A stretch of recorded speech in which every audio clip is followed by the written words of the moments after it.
Hello, hello, hello, everyone. We are here. We are here again. This is the as y'all like to call it, the nerd portion of the channel. Okay, we have what we like to watch, and y'all said, "Well, let's talk about it." So here we are. Okay, we done talked about Dune parts 1 and 2, and now we're getting into Game of Thrones from the beginning. And if you missed it, we did talk about A Night of the Seven Kingdoms. But we're here for Game of Thrones, where it all started, where we all fell in love with the book or the show or both. We fell in love, those of you who love it. Those of you who are new to it, we will guide you. We will be your guide. We will be not necessarily your raven, but we will guide you and get you the messages you need to understand how everything Dance of the Dragons connect together. Trey, thank you for being here. How are you today? I am happy to be here. We are here today to talk about a show that has captivated millions and millions of fans around the world. This just wasn't an American show, wasn't a British show. This was a world event. We're here to talk about it. You are right. It's a world event because it was filmed all over the world. Absolutely all over the world. And let me just welcome 404JT. You're a new member. Welcome on in. You remember last time. It's still here, so I will acknowledge you again. Welcome to the membership. Hope you enjoy all the videos back there. And Trey is telling us those who pass the sentence shall swing the sword. If you know what house said that, that's extra bonus points. Hey, Absans, thank you for being here. You're excited? Well, let's start off with talking about who we going to talk about. Let's look at the houses. Y'all know we like them graphics, and this is Screen Rant. I got this, and you see at the bottom left, Screen Rant. This is their depiction of the houses, and we're going to get a closer look at each of these key houses. We see Stark, Aaron, Targaryen, Lannister, Baratheon. We're going to get into it all. So let's start at the top there with the Stark house. Now, the Stark house is in the north. And that's why we have a cold wall behind us, because the show also started in the north, even further north than House Stark. Even further north than House Stark. It's beyond the wall is where the show started, but we'll get to there. So House Stark, you see up there, Ned Stark is, our, the head of the house, and his wife is Catelyn Stark. Now, before she was Catelyn Stark, she was a girl down there from River Run. Okay. That was her family seat. And her sister is Liza, was married to Jon Arryn. Now, Jon Arryn's passing is also what started off this whole thing, but we gonna get to that. So we see there the Stark children. Benjen Stark, that's on the left-hand side of Ned, he took the black, meaning he decided to be of service to the land by going to the wall to protect it from the others. Which, for all intents and purposes, it's the wildlings and definitely the hey Jaguar Actual, good to see you. Pull you back in. We're talking about the White Walkers and the wildlings beyond the wall. So Benjen decided to go be a ranger to help scout out and make sure these folks stay north of the wall. So then you see the Stark kids, okay? And then you see below the Starks, you see Jon Snow. And for those of you new to the lore, names like Snow, names like Sand, there are particular names that are given to bastards. Okay? Bastards whose parents are not married to each other or attached to each other in union or matrimony of some sort. So Jon is called Snow because he is a bastard. We are in season 1, y'all. Please, no spoilers. Okay? So that's why he has the last name Snow, and all the other children got the name Stark. Now, the way Ned said it, to his wife is that he laid with a woman while he was on a campaign with Robert Baratheon. And here come this baby home after she done had it. Okay? Okay. Jaguar says, be specific. Noble bastards get the last name, commoners don't. Well, That's true. well That is true. true. But wouldn't John be a noble bastard? But again, both parents Yes. would be noble. But No, not both. Just whoever the main sire is, even if it's a woman, if she's a lady and recognized as a lady, they would get the bastard's name. but Ned said he laid with no lady. So it doesn't matter. He's still a lord. So he gets the bastard's name. So it must be his wife's choice that his bastard did not get his name, because Rob and John are real close in birthdays. Yes, extremely. Real close. So now we're gonna be questioning succession. And we know what has happened in this world about questioning succession. So we're gonna keep it glazed over. So let's go to the next house. This is a complicated house. I'm gonna have to hide y'all comments for right now. On the left is House Lannister, and it is connected to House Baratheon on the right-hand side by, Cersei and Robert Baratheon are attached. Okay, they are married. They are king and queen at this point in the story. Tywin is her father. Tyrion is her brother, also called the Imp, and Jaime Lannister is her brother and baby daddy. So all her children, all her children are fathered by her twin brother, Jaime Lannister. Y'all could come for me if you want to, but that's what she said. Okay. Ned paid $40 and now has a noble bastard. Hey, y'all. Hey, Quay. Then we have, House Baratheon, is basically the king's house. He does have Maester Parcell. We have Sandor Clegane, Peter Baelish, Cole Littlefinger, and we have Varys. And Varys is a character that, Trey and I do have a little bit of tussle. Okay? Trey and I have a little bit of tussle. Okay. About Varys. We have a difference of opinion. Okay? Jaguar says, Cat had no say in the name. Eddard from a noble house, so his bastard shall be given a last name. The same for Ramsay Snow, and most famously, Daemon Blackfire. Well, apparently some happened, and he did not give John his last name. Okay. Next up is House Targaryen. Okay. This is Princess Daenerys, her brother, Prince Viserys. But where the Targaryens would usually marry each other, okay, we see that in Dance of the Dragons. While they will marry each other, these two need alliances. So she was married to Khal Drogo. Okay, they are from across the Narrow Sea. Khal Drogo. I always want to say Carl, like it's Carl. Khal Drogo. Now, he comes with army of fighters, okay? An army of fighters. So that's why she was wed to him. And Illyrio, Illyrio.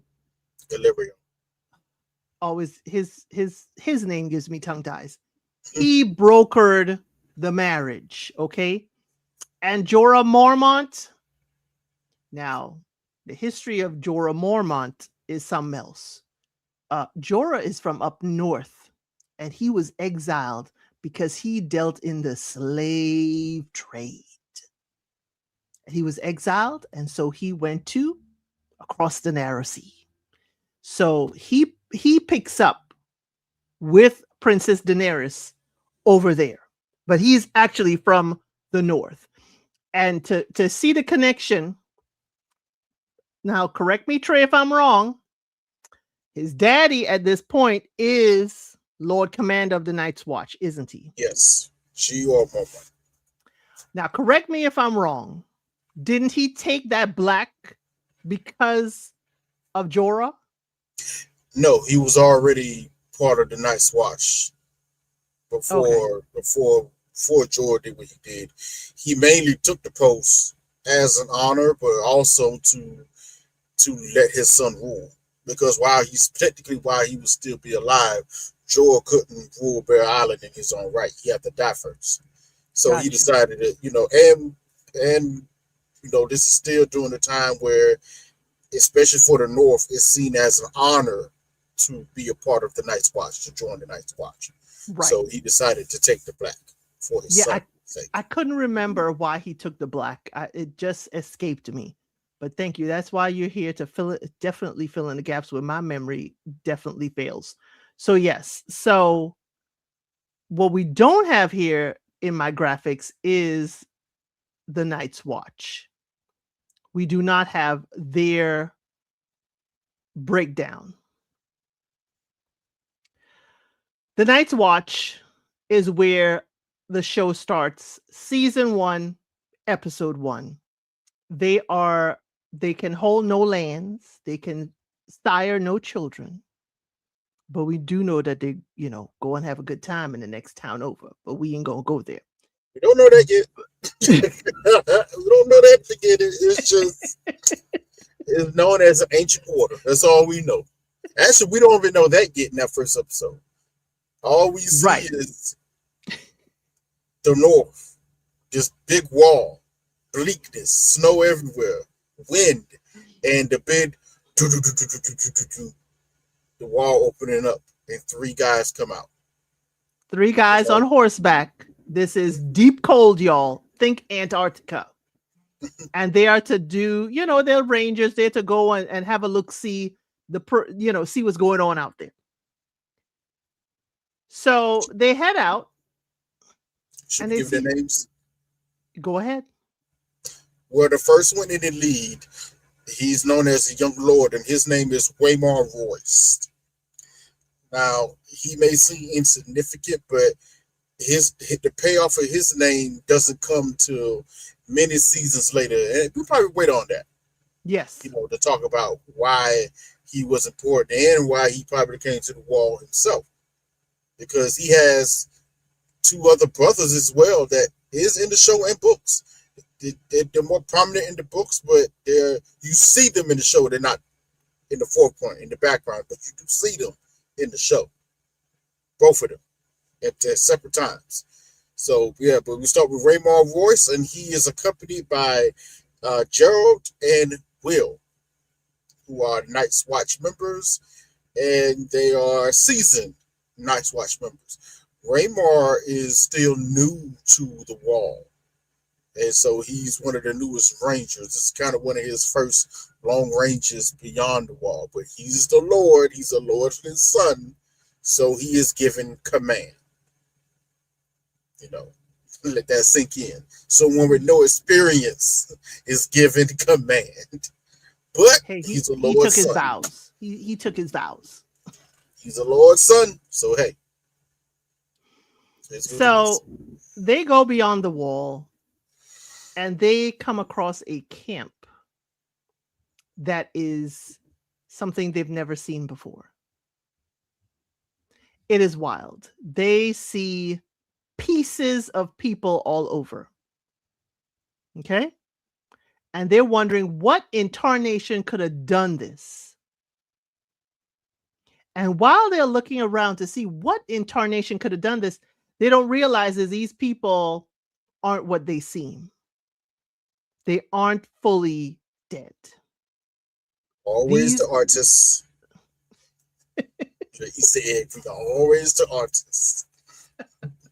Because they ain't just body parts everywhere. It's in a strange shape. What is this? This is weird. Very strange.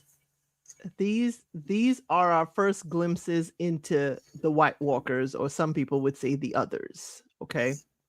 This is our first glimpse of them.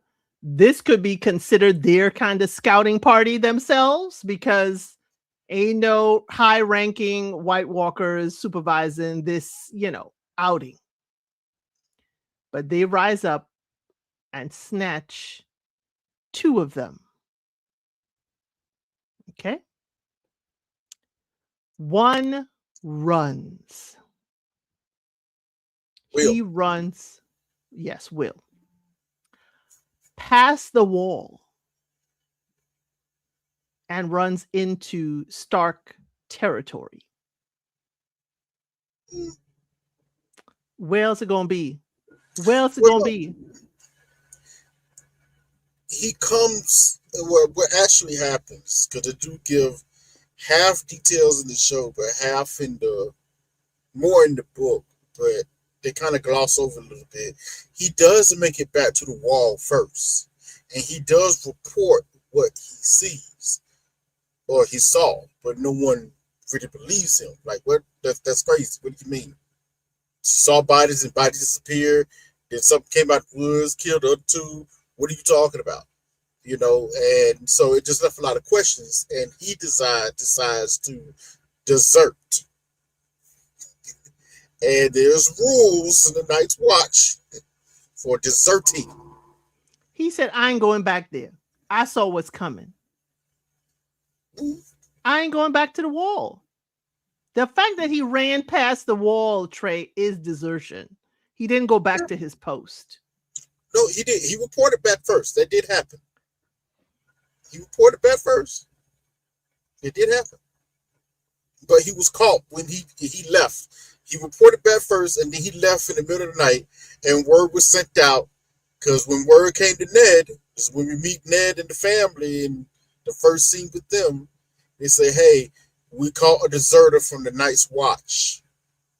For him to be a deserter, to know who he is and that and third, he came back first and reported back, because it's actually covered again with Jorah himself later on, episodes later, when he was talking to Tyrion.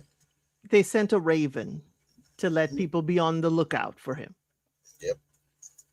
That's how the means of communication to y'all is via a raven. So when I say they send a raven, it's kind of like, pigeon mail. Don't ask me how the ravens know where to fly. They just know. Okay. This is all make believe. They're trained. Yeah, we're trained. We'll have another show for that kind of discussion. But they are. I can tell you how they're trained too. Come on, Not they had him effed up. So Ned has the distinct honor of passing the sentence. I would say duty, not honor. Okay. Well, for Ned, it's both, isn't it? He uses the word duty in this case. Okay. Yes, he does. It's a duty. Got to do it. He has to pass the sentence. And as Trey started this whole conversation, he who passes the sentence must swing the sword. Our ways are the old ways. Yeah. See, Jaguar already knew what was going to come out your mouth, Trey. We here. Yeah. We are up the north. You better not be from the South, Jaguar. I'm just saying. Absence, you know where I'm going with that, okay? Absence, you know exactly where I'm going with that, but okay. And you choose ravens of all birds? Anyway, it's make believe. Our world, okay? Their world. Oh, hey, yeah, we locked in. Listen, just to let y'all know, their world is not our world. Their world actually has a name. It's called Planetos. I ain't making it up. I'm not the writer. That's what the world name is called. Okay. On the continent of Westeros, which is where we at. I don't think that was said. We're in Westeros. Yes. We're in Westeros. Yes, we are. On Planetos. Okay. Planetos. So Ned has to separate that young man's head from his shoulders. That's the best way I could say it for you two. Okay. And as y'all saw before, the Stark children, I'm going to show y'all again, Rob, Bran, and Rick. Was Rick on there? No, he was too young. No, he was too young. Rob was telling Bran, don't look away. Father would know. There you go. You gonna have to be a witness to this sentencing. You getting grown now. Now Sansa is back at the house doing her needlework. Arya is getting into all kinds of trouble because she's a better archer than her brothers. But we shall leave that there. Um, and John was there too. But on the way back, what happened, Trey, on the way back to the house? Well, before we back up there, before we get to that, and I think there's something that's important that was said. You meet the Stark family, you have the sense of this is a family. It feels like a family. The boys are playing in the yard together, training the younger son. Mother and father is standing up on the balcony watching on. Being a family, but father's also chastising the boys for picking on young Bran. And which one of you were a marksman at his age? Cracking the whip a little bit, but also being loving and laughing when, things, even Arya shoots the bow better than him, they're running around. It's nice until he gets the message. And his duty has to come in play. And he tells, I just blanked on his name. Longbeard. Ah, crap. The Castellan. Roger Cassell. He tells Sir Roger, get the horses ready. All the boys are coming. And get Bran ready too. And Catelyn says, oh, but Ned, he's just too young. And Ned famously says, he won't be a boy forever. And winter is coming. Winter is always coming. That is that is the house saying, winter is coming. But that's the first time we hear it. That's the first time we hear the words, winter is coming.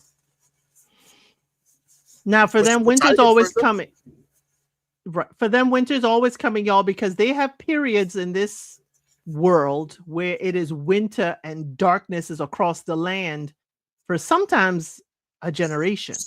Years. That's kind of crazy, right? It's wintertime for 5, 9, 10 years. That's kind of nuts when you think about it. There's no spring. And this is how we bring it into A Night of the Seven Kingdoms. Remember, this the young lady's name day. They said this is the first spring. Okay? This is the first harvest we've had in a long time. The winter has finally receded. So this is why the Starks are always winter is coming. Okay? I'm just putting it out there for y'all.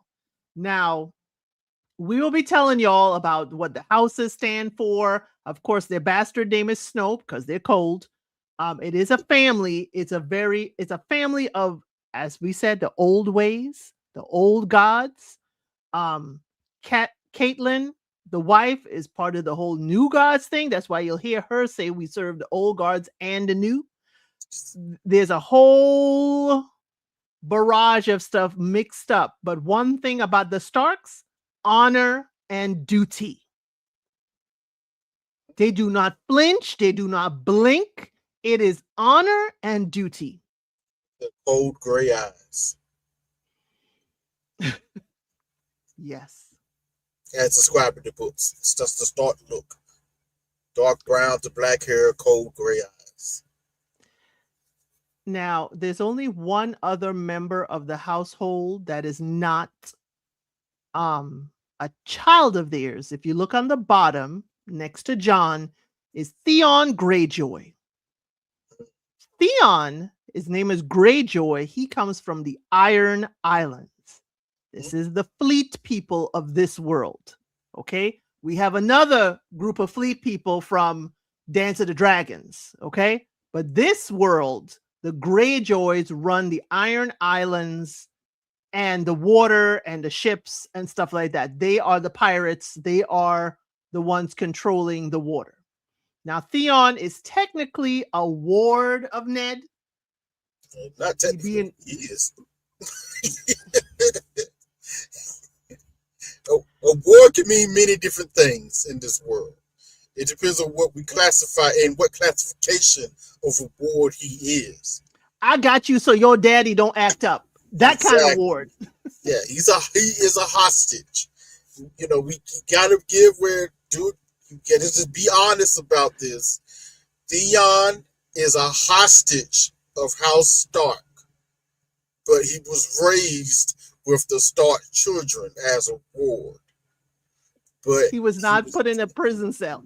now he was taken as a hostage because his father rebelled some like 10 years ago by this point. But I think about 9 years ago by that point, something like that, 9 to 10 years. And he was defeated. And as punishment, part of his punishment, he had to give up his last son and heir to Eddard Stark to raise. But in case he step out of line, I got your heir here. and this is how Stark we're talking about. They usually don't make idle threats. So if he's going to take your head, he's going to take your head. Okay, it's coming off one way or another. All right. So we usually with ice, which I thought was poetic because when they executed Will, we got to talk about the great Valyrian blade of House Stark, ice, and Theon was the one carrying ice. The thing that might be his end as well. I thought that's Well, poetic. he kind of was raised as like a ward slash squire. Yeah. Yes. So, whereas this, Ned could have one of his sons be his squire and carrying ice, the fact that Theon, his ward and prisoner, is carrying it tells you that he isn't treated as lowly as anybody else. He is certainly treated higher than Jon Stark. Jon Snow. Jon Snow. Jon Snow. Yeah, We wish it was, but it wasn't. I had to slip that in there. I saw it. I was like, nah, just be specific. He's Jon Snow. You know what I'm saying? Yeah. But if you notice him growing up, it was Rob, John, and Theon. They're all very. Actually, Theon's the oldest. If you go in my age, Theon is the oldest. Yes, Theon is the oldest. I think by at least almost a year. Almost a year. They're all close. Those three are very close in age. Theon's almost close, almost older than a year. John and Rob are within 3 months of each other. Oh yeah, because Catelyn had given birth to him by the time Ned came back with this bastard child. What? Question. Catelyn gave birth to Rob in Riverrun. She came up when the war was over to Winterfell. John was already there. Oh yeah, John was there. John was already there with his own attendants, and she was like, "Who is this baby?" You better send that baby to the kitchen. So I ain't suckling this child. Who is this baby? So yeah, it was. This one of those things. Like half of me understands Catelyn's viewpoints, but it stops at a certain point because it goes extreme to a place where I'm like, all right, Catelyn. Now let's explain Catelyn a little bit more. Y'all, Catelyn was betrothed to Ned's brother, his older brother. He said betrothed. Okay. That was funny. Betrothed. We should use that. He was betrothed. He was betrothed to Catelyn. Okay. Now, when his brother and father, they were roasted by the Mad King. That is technically what happened. They were roasted in the Great Hall by the Mad King. So that's how Ned rose, because Ned was not expected to inherit. He's a second son. Mm-hmm. He's a second son. He could have joined the second son, but we'll get to there.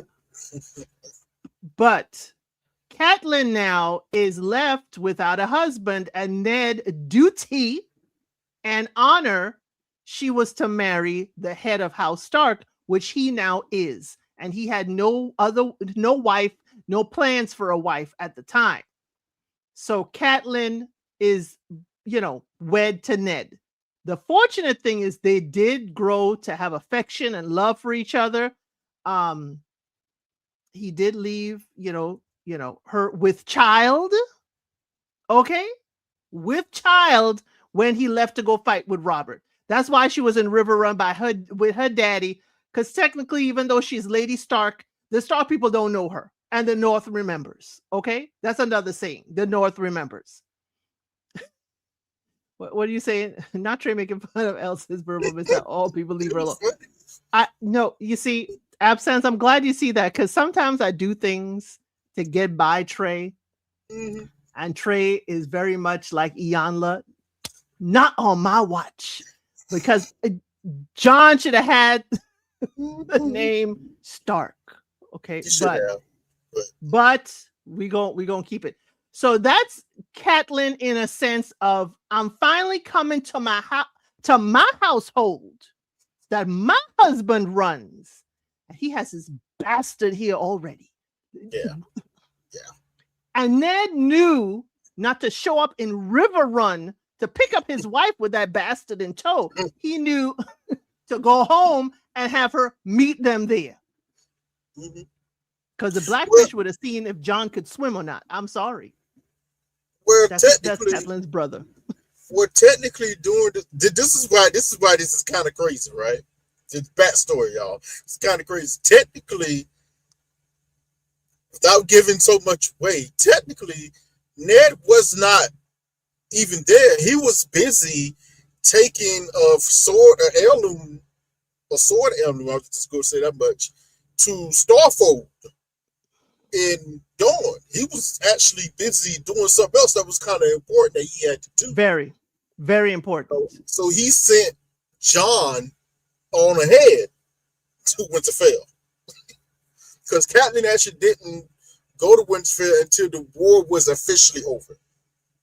That's when she finally left. It was kind of safe to travel and whatnot, and go that way. Why is that? Why am I worse? No, she's saying that you don't remember the Love Is Blind First people. of all, that was Love Is Blind. We all have them weird anyway. Okay, we ain't gonna get on that. Okay, but whatever. Okay. So I get them right eventually. can we leave the Yes. Can we ride home now? Could we? What did we find on our way home? A shocking scene. Another shocking scene. A dead dire wolf in the snow with antlers in his gullet. Is this a protest? What is this? Dire wolf is the symbol of House Stark. The antler is from a stag, which is the symbol of the Baratheon household. Now, is this an omen? We shall see.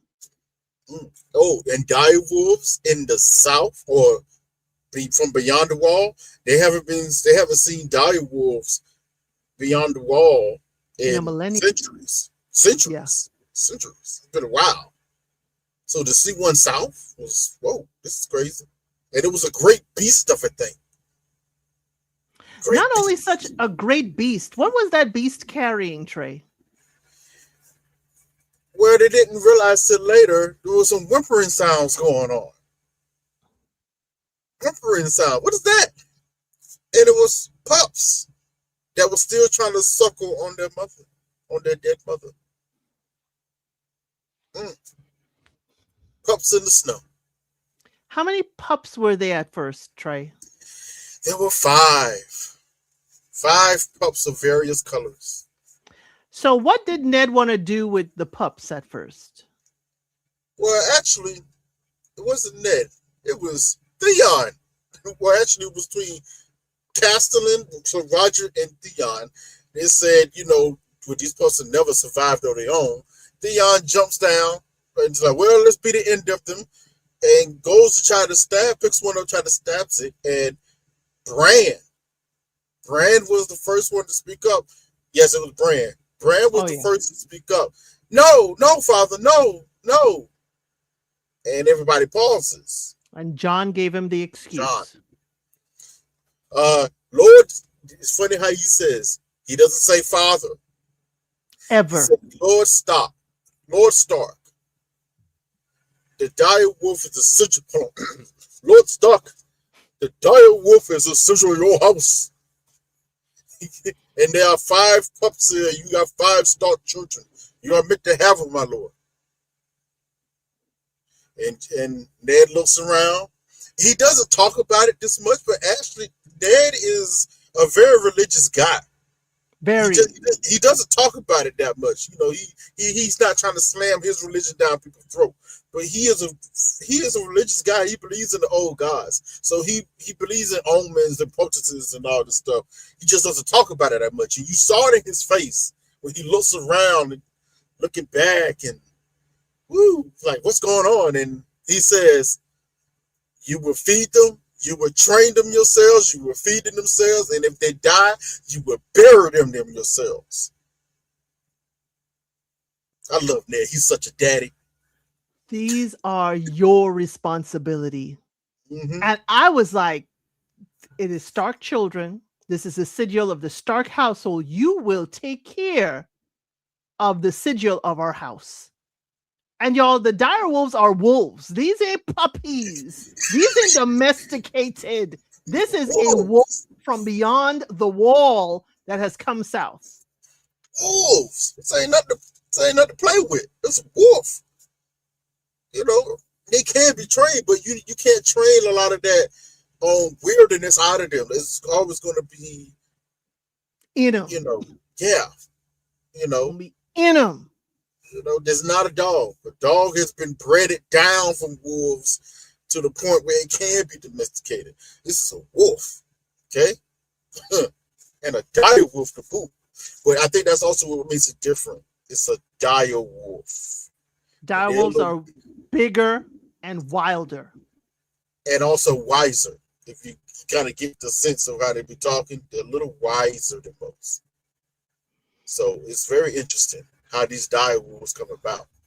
So we gathered these 5 pups up and we were heading out to leave. And we're stopped. Why were we stopped, Trey? We hear a sound, a whimpering. Something's happening. John jumps down. He goes near this tree and finds an albino, all white pup with red eyes. Oh, that's another important thing. These dire wolves are so young that their eyes are still closed, just like a puppy. The puppy doesn't open his eyes about 3 weeks in, something like that. About 3 weeks in, so their eyes are they're technically still blind. But he finds an all-white albino pup with his eyes open and his bloodshot red because his eyes was open, but his bloodshot red, almost like it was born to see in the world before the rest of his brothers and sisters. And it was further away from the mother. It left the safety on its own and went off. Kind of interesting. And y'all, the albino significance is that dire wolves don't usually come in white, even though they're in the snows, you know, and that will be the perfect cover. They're usually in varies of how we're told: gray, white, and brown, a brindle, you know. Even black, the black one's kind of rare too. The black one's kind of rare too. Yeah. But this one is all white and the color of snow. And Jon Snow found this pup. And what does his older brother tell him? That was yours, Snow. So that gave me a sense right away of how Robb felt about Jon. He's a member of the family. His mama may be like, that's your father's bastard. But that's his brother. That's his brother. And it's like, if you look at that scene again, when he said 5 pups for the 5 Stark children, you see Robb's face. Like, wait a minute, Jon ain't got a pup? Yeah, downcast. Even Brandon actually says it. Brandon says it out loud. Doesn't Jon get one? Because he sees him as his father's son. That's his big brother, period. No questions, doesn't matter who's best. That's my brother. So they were quite happy that Jon got one. quite happy John got a except, pup. except for maybe Sansa, but that's a different story. We get to that. She's always an odd one out. She's an Oh odd yeah, Sansa's an odd one. Sansa's an odd one. She gives me either I like her or I cannot stand that girl, and I'm usually can't stand that girl. I'm gonna be totally honest. I'm not a Sansa fan, especially show Sansa. But I will be fair. It is when we're talking about. I'm going to be fair with her because there's a lot of things that happen that I'm like, okay, this is out of her control. There's only a few things. I'm like, I didn't like Book Sansa either. I, like I said, only your hair. Okay. Only by hair do I like Book Sansa. Because once she starts wisening up, it's like, okay, finally. She's starting to get it. Right. So Didn't trust her, but she's starting to get it. So as you said, Ned gets a message. We're going to leap forward. Ned gets a message. And I love the picturesqueness of the Stark household. You know, when Ned is sitting under the weirwood and cleaning his sword. Godswood, sorry. And cleaning his sword. He's praying while he's cleaning the sword. Yes. He's actually praying for the soul of the guy he killed. Yes, he is. That is the one part of the point of view of the books for each person is like you got to dive into their mental, not just what they said.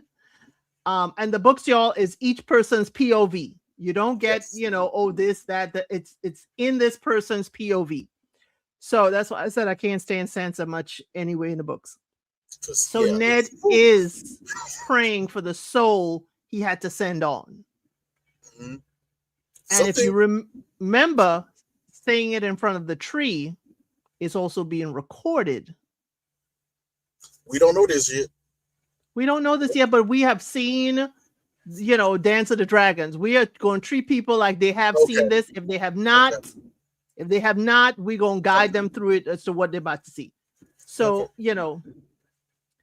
Catelyn, wants to talk to Ned. I'm like, but this is the man's peacetime. Anyway. And Catelyn is also very unnerved when she walks in the Godswood. She finds it unnerving. She senses, this is really from her POV, she senses something here and she knows she's the outsider. And she's being observed. Yeah. Yes, she's being watched. But remember, she's from the New Gods. We talked about them. The New Gods are of a Knight of the Seven Kingdoms. Okay, y'all? She's a Southern girl, as I like to call it. Ain't that far south either. But anyway, it's considered Southern. That far. Yeah, not too far, but far enough. Right. So Ned gets a message from his very good friend and comrade in arms, Robert Baratheon, who is presently king.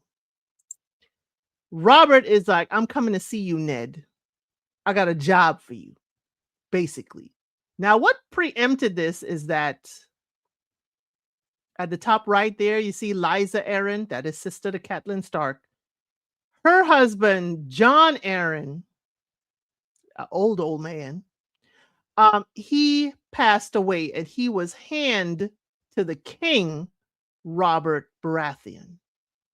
So the king, 17 years, I believe, 17 years, something like that. The king has no hand, and that don't fly. And what Robert is not going to do is put a Lannister in that position. He already got a Lannister for a wife.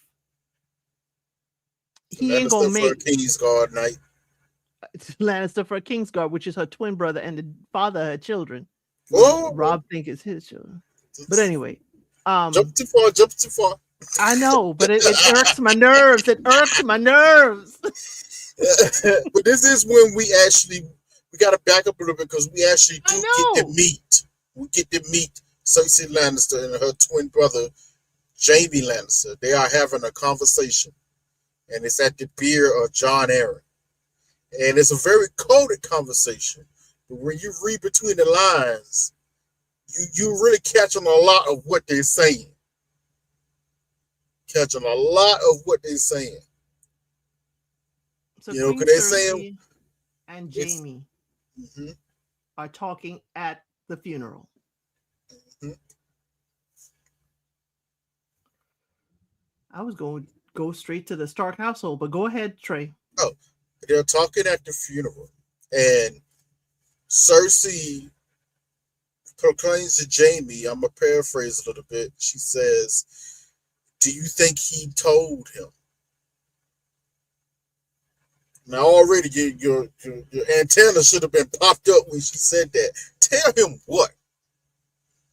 And Jamie very flippantly responds, whatever might have been said, he took it to his grave. There you go. It's gone with him. He's going along with him. Who he's gonna, and then Cersei asks, who do you think he's gonna name as Hand? Jamie goes, I don't know. And Cersei says he should name you as Hand. Jamie's like, oh God, I would never. I would never. He wouldn't be named as Hand. And all this whole time, he's weird to me. He's weirdly, very strangely close to his sister, looking at her kind of strangely, with this half smile on his face. He's infatuated. He's in love. You know, hey, we all, if you have siblings, we try to love our siblings. You know, we don't know how far their love goes yet, but you know, they're siblings, they're twins, so they sense each other. They feel what each other's feel. They were born together and all this kind of They stuff. shared a womb. Yeah. Mm. And let it be known here. Let's go ahead and put this out here. Cersei was born first, so she had to be the firstborn. Jamie came out second, holding on to Cersei's foot. So they were literally born hand and foot. Kind of funny. That has significance later, y'all. Very much later. So let's jump to Robert Baratheon. His carriage pulls up. He pulls up into Winterfell because he's got to talk to Ned in person. Can I say something real quick? Yeah, I was going to talk about how long a ride that was.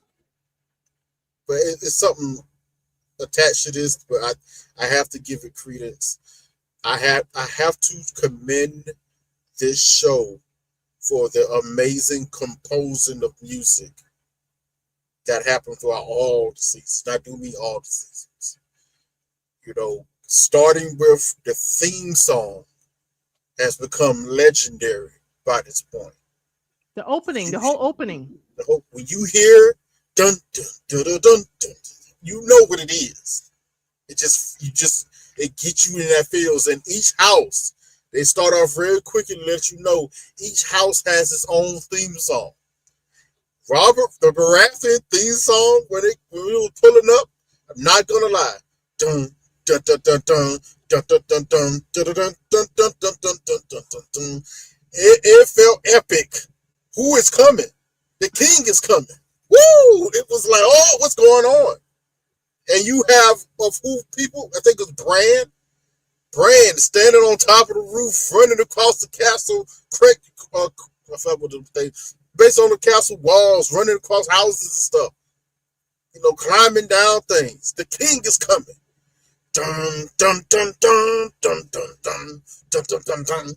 And we see characters come in. One of the first ones we see, Jamie in his golden armor. He looked good. He did look very fitting in his outfit. Came in. Then we see Prince Joffrey. but we can't dwell on all those, Trey. It is well noted. We met Robert's grandfather in A Night of the Seven Kingdoms. Okay, just so y'all know the connection.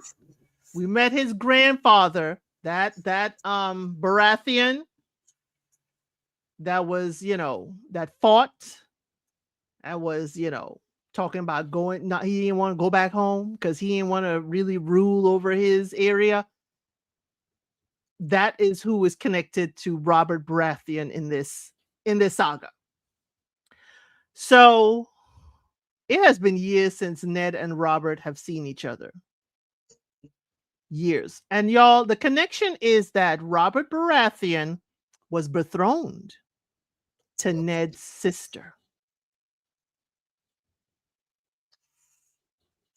Now, there's a story behind that, and that is going to be a story they're going to cover. Depending on who you ask, Lysa Stark was either kidnapped and violated.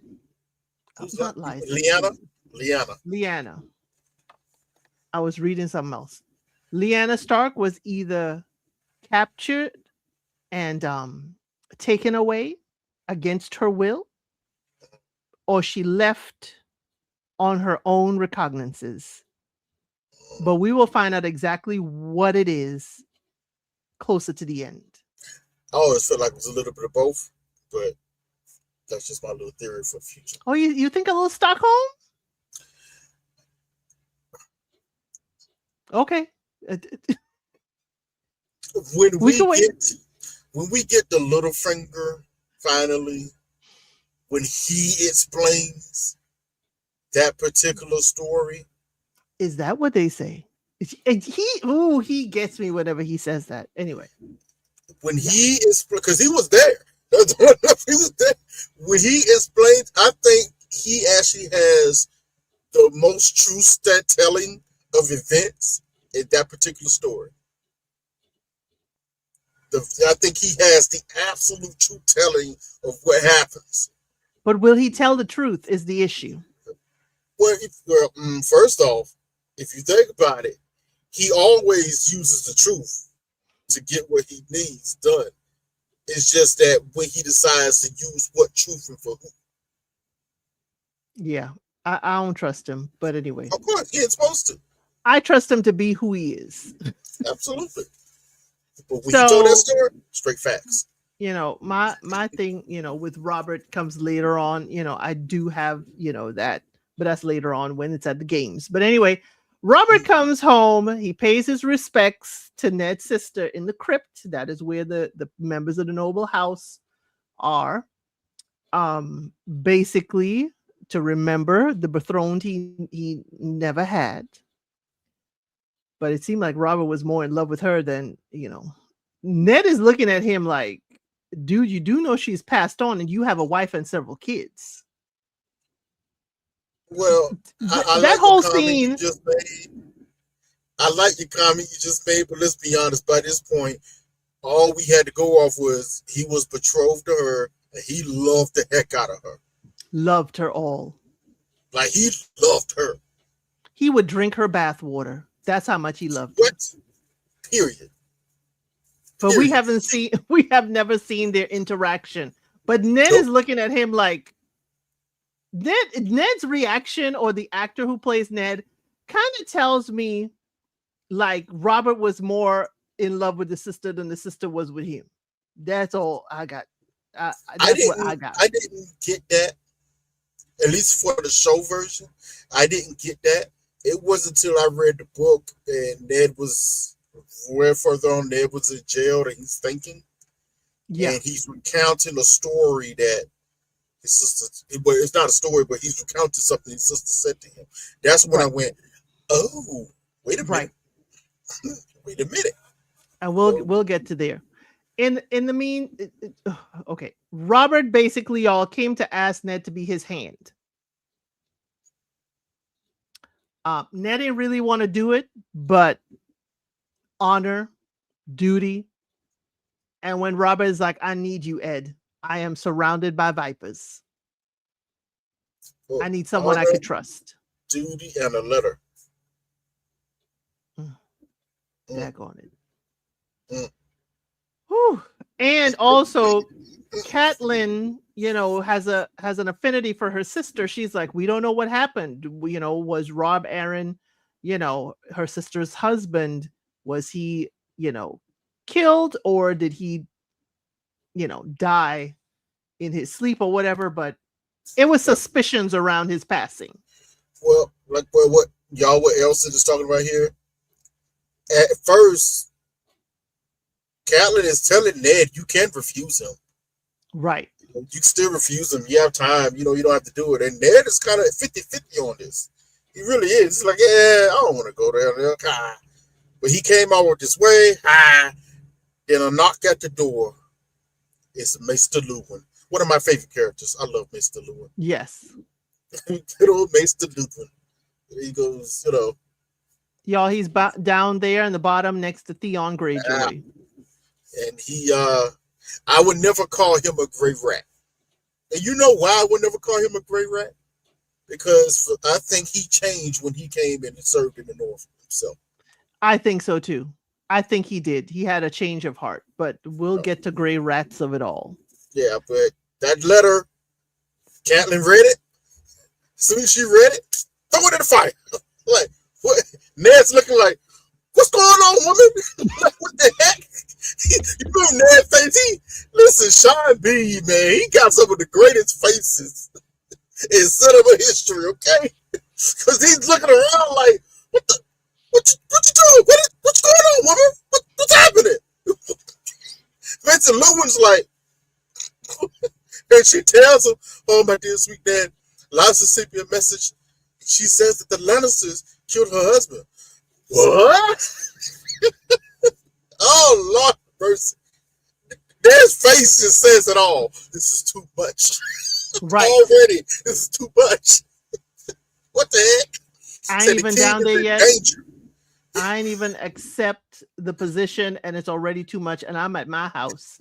I could just stay here and lay down. But then again, honor and duty. He can't leave his friend Robert in a pit of vipers by himself. So Ned begrudgingly accepts. But in the meantime, Cersei and Jaime meet up. Skip it. Okay, let's do it. And they're rolling around in the hay, in a hay loft, in a tall tower, okay? A broken tower. And Bran is doing what Bran does. He climbs up to the height of that tower. He is the local Spider-Man. With his little dire wolf, Summer. We get the dire wolf's name. Summer's down there watching him climb. And the dire wolf is bigger now. So he peeps in and he sees Jaime and Cersei rolled up into each other in the, they're getting to know each other in a biblical way. Okay. That is not her husband and that is not his wife. And a gold cloak is not supposed to have any woman white cloak of any kind. Kingsguard night is that. And it's also brother and sister. So we are, and that has always been a question for me, Trey. Mm-hmm. Why is it okay for the Targaryens, but not for the Lannisters? Well, to give a straightforward black and white answer, the Targaryens have what they call rule of exception clause in their lineage that dates all the way back to King Jaehaerys I. This is back when the faith was still very much in control of Westeros from behind the scenes stuff, and to keep fighting from happening, and this a carryover from Maegor the Cruel, that is. He writes a letter to the High Septon that basically explains to him his law of exception that Targaryens or Valerians are really not of this world. They're not like common men. You could just look at them. They look different. They're supposed to have silvery blonde hair with different shades of purple colored eyes. and they ride and control dragons. They are not like regular men. So with that, guys, it was okay for them, even in the eyes of the faith, to lie brother and sister, aunt and uncle, and all that kind of stuff together. So they were born to the wrong family, is what you're saying. Yeah. Because So it's okay in this world. Because it's okay. Gotta say right that. in this world. Yeah. So Bran is at the window and Jamie spots him. And Cersei gets into a panic. He saw us. He saw us. He saw us.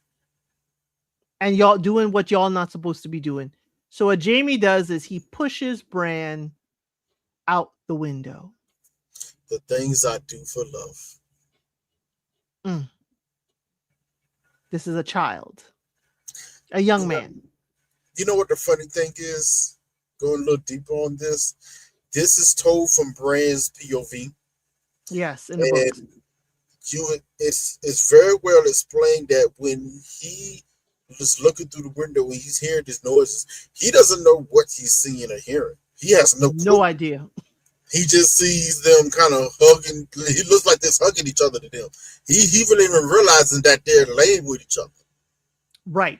And he gets startled himself, almost falls when the woman screams out, and in fact, the queen. And actually, Jamie runs over and saves him. This is different from the show. Right. Jamie has to run over, has to save him. Give him his arm, pulls him up to the window. He falls. He slips and almost falls. And he has to pull him up onto the window ledge to save him. And they have a whole conversation. And then drop him. And the only reason why he did it was because Cersei kept saying, he saw us. Yeah. He saw us. You got to do something. He saw us. Because Jamie actually didn't want to do anything to him at first. It was his. In the show, in the book, they switched this. Cersei's the one that tells Jamie, you didn't have to push the boy. We could have convinced him this, that, third. In the book, it's Jamie that says this. You know, I could have just talked to him. He didn't know what he saw, this, and that, third. But because of Cersei's urging, he pushes Bran. Yeah, they made Jamie out to be just doing the bidding of Cersei a lot. But anyway. Yes, which he did a lot. A lot. So the next thing we see is Bran is laying up in the bed and his mama is sitting with him. And I'm going to do a lot of jumping. But there's the moment where we meet Tyrion Lannister that I did enjoy. I did enjoy that because he wasn't there with the group. They knew he would be at the brothels. That's where he usually is. Okay, the imp, y'all. Up some skirts. Yeah, he's always looking up some skirts. He ain't got to bend down. And he is chastising Joffrey. And then he has his first conversation with Jon Snow. Those were the two. Huh? You talking about those two things doing the feast? Right. And I was like, those two conversations. I said, I'm a like Tyrion in the show. I'm a like Tyrion in the show. I'm a really like him because he takes no foolishness from anybody. I liked him. I didn't know whether or not I could trust him at that point. Show input. Right. I liked him. I didn't know if I could trust him. Here's where I still didn't know if I could trust him when we took our pilgrimage north. I still didn't know if I could trust him by then. But anyway, we have a feast. The family is there. Jon Snow is outside. He's not allowed to eat with the family, we're told. Well, at that particular dinner, he's not.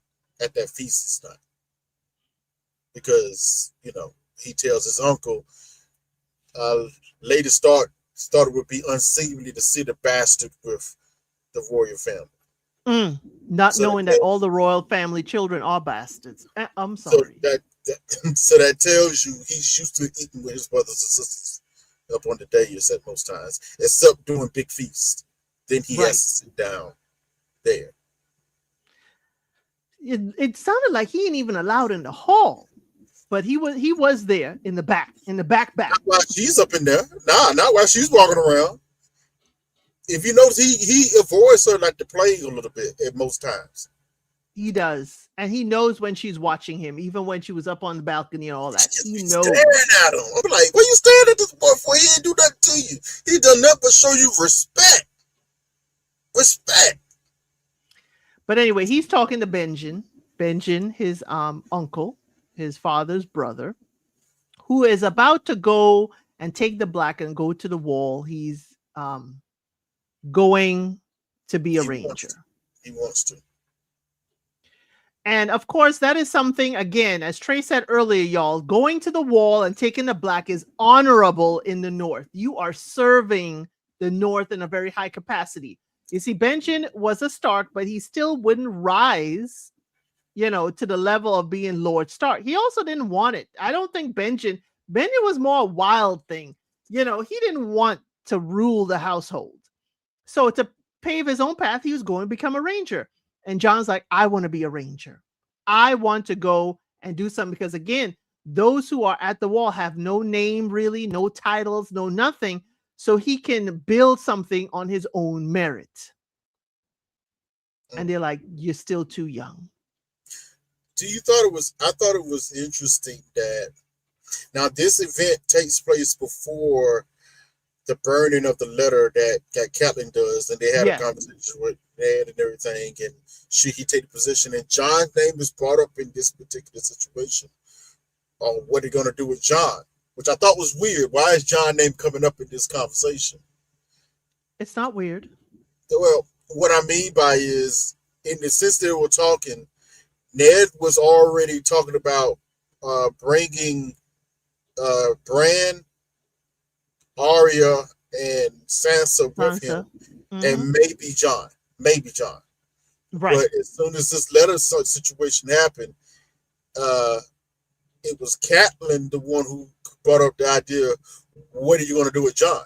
And I was like, why is she bringing this up? It's kind of weird.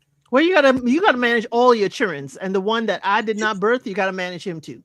Well, I get it, but the plan was already set for him. So why all of a sudden bring this in? Because he should not be going with you to the royal family. That was her belief. Exactly. That was Katniss' belief because he's a bastard. God's honest truth. I mean, yeah, people were going to treat him like a bastard, but they were already doing that. And of course, and Ned treated him like a son. So to me, it wouldn't have mattered. But don't get me wrong, it was a good thing he went where he went. But Trey, that is an elevation for a bastard, for him to be going down to the Red Keep. Yeah. And this is why I said, elevate this bastard. This is what Catelyn is thinking. This is what Catelyn thinking. What I'm thinking is Ned had other plans. He knew what was going on. He knew he had to insert him in politics at a certain point in time, and this would be the best moment to do so. Ned was thinking early on. We don't give him enough credit because of what happened later, but Ned was thinking about the future. Even with what happened later, Ned was thinking. Yeah, he was thinking hard. He just had to be an honorable man, a lot more honorable than most people. And I'm gonna say something that y'all ain't gonna like this, okay? I'm sorry, but I put Catelyn and Jaime in the same basket for me. Ooh, child. They in the same basket for me. Ooh, you gonna have some people coming after you. Catelyn Stark and Jaime Lannister in the same. Ooh. They both have done questionable things. Let's keep it real. Very questionable. And yet they've done some things that have absolutely been the right thing to do and have helped out. Both of them. And they I'm don't see the snakes that are around them too. And I'm gonna say it. I'm sorry, Asses. I gotta say it. Hey, okay, in this world, a lot of people are hypocrites. Let's just keep it real. You know why I'm gonna say this? Outside of that incest situation, outside of the fact that all her children, that was crazy. But outside of that, You, a child of the ops, come and find you nosy or whatever situation this, and whatever they say could cost you not only your life, the life of your sister, and the life of her children. What are you gonna do? That boy can't live. He's getting pushed. And most people in that situation, and I know why it just bothered you so, because you know you would probably do it too. Daggone it, Trey. Why you gotta hit so hard? Because it's the Why truth. you gotta push people out the window? I'm a man of winter. I'm not a sweet summer child, okay? Ooh, wait a minute. Wait a minute. You throwing all kinds of stones. I'm just not a stone. Daggone it. I better duck myself. I got a Valyrian sword. I know how to swing it, okay? I'm just saying, I'm being real about this. You know, we can talk like, oh, I would never. I had to take a step back and look at it. Yeah, and you know what? It will cost you your life, the life of your sister, wife, or whatever, and the life of their children as well. Not the If you're okay wife. with that, if you're okay with that, be okay and be dead. Ooh, excuse me. So I'm sorry, be unalive. Let's jump. Ned takes the job and the pin that comes with the job. Bran is laid up in the house. Catelyn is not leaving her child. Okay, she's not leaving. In 5 days. Go ahead in 5 days. Lord have mercy. And there must always be a Stark in Winterfell, but a Stark who rules. So Robb is being left behind. Okay. Ned decides to go on ahead with Sansa and Arya. Bran can't come. Bran can't come. Rickon too young, and Robb needs to run the household. It should have been Jon, but Jon has had to go to Night Watch now. Jon has decided to take the black, become a crow, and head to the wall. And it was a touching moment when Ned and Jon were going their separate ways. What did Ned tell Jon? First, it starts with Jon, and he says something uncharacteristic. He says, "Father." First time we heard that. Yeah, he says, "Father, does my mother know about me? Does she know what I'm doing? Does she know what has become of me? Yes, does she know where I'm going? Does she know what's become of me?" And Ned's face is downcasted. He says, You may not have my name, but you have my blood. The next time we see each other,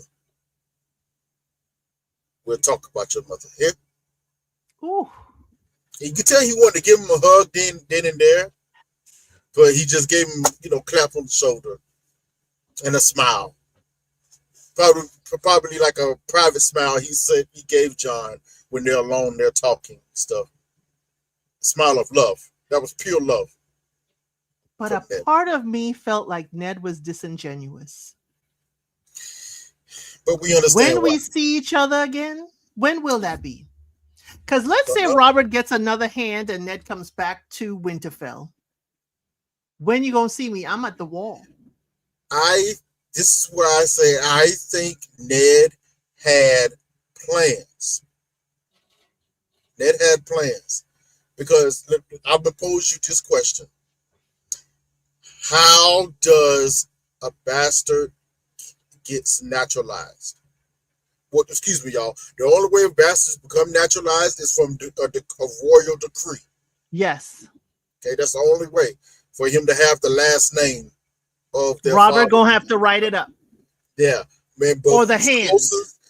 There you go. Either one, but usually the king has to sign off on it. Who's now hand of king? Ned. But he said, when I see you again, you ain't gonna see me unless you come to the wall. I think Ned had long-term plan. I think he was going to plan to naturalize Jon one way or another. I think he originally had that plan, but something else came up first. This is why I say it was so odd. He was planning to take Jon with him.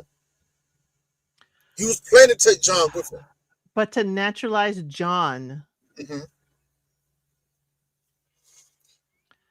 would also, and we jumping ahead, to naturalize Jon is going against the original vow in my mind. Was Naturalize him as what? to protect him. Naturalizing him as what? But if you naturalize him, we saw what happened. It would give me Blackfire Rebellion. It's like giving Jon the Stark Natural. name. Okay, that's my What point. are you gonna do? Giving him the Stark name would first give the boy some honor because he has served faithfully to this house and been a But good he has son. honor at the wall. Why do you need to naturalize him? Ned understood. Okay, now this is where Jon's anger come into this, and what Tyrion told him the truth about the wall. Number one, then number two, and this goes into Jon saying my father knew, and he still let me go up here. He did. This is why it's proven to my point, at least in my mind. Ned had plans to get Jon up out of there.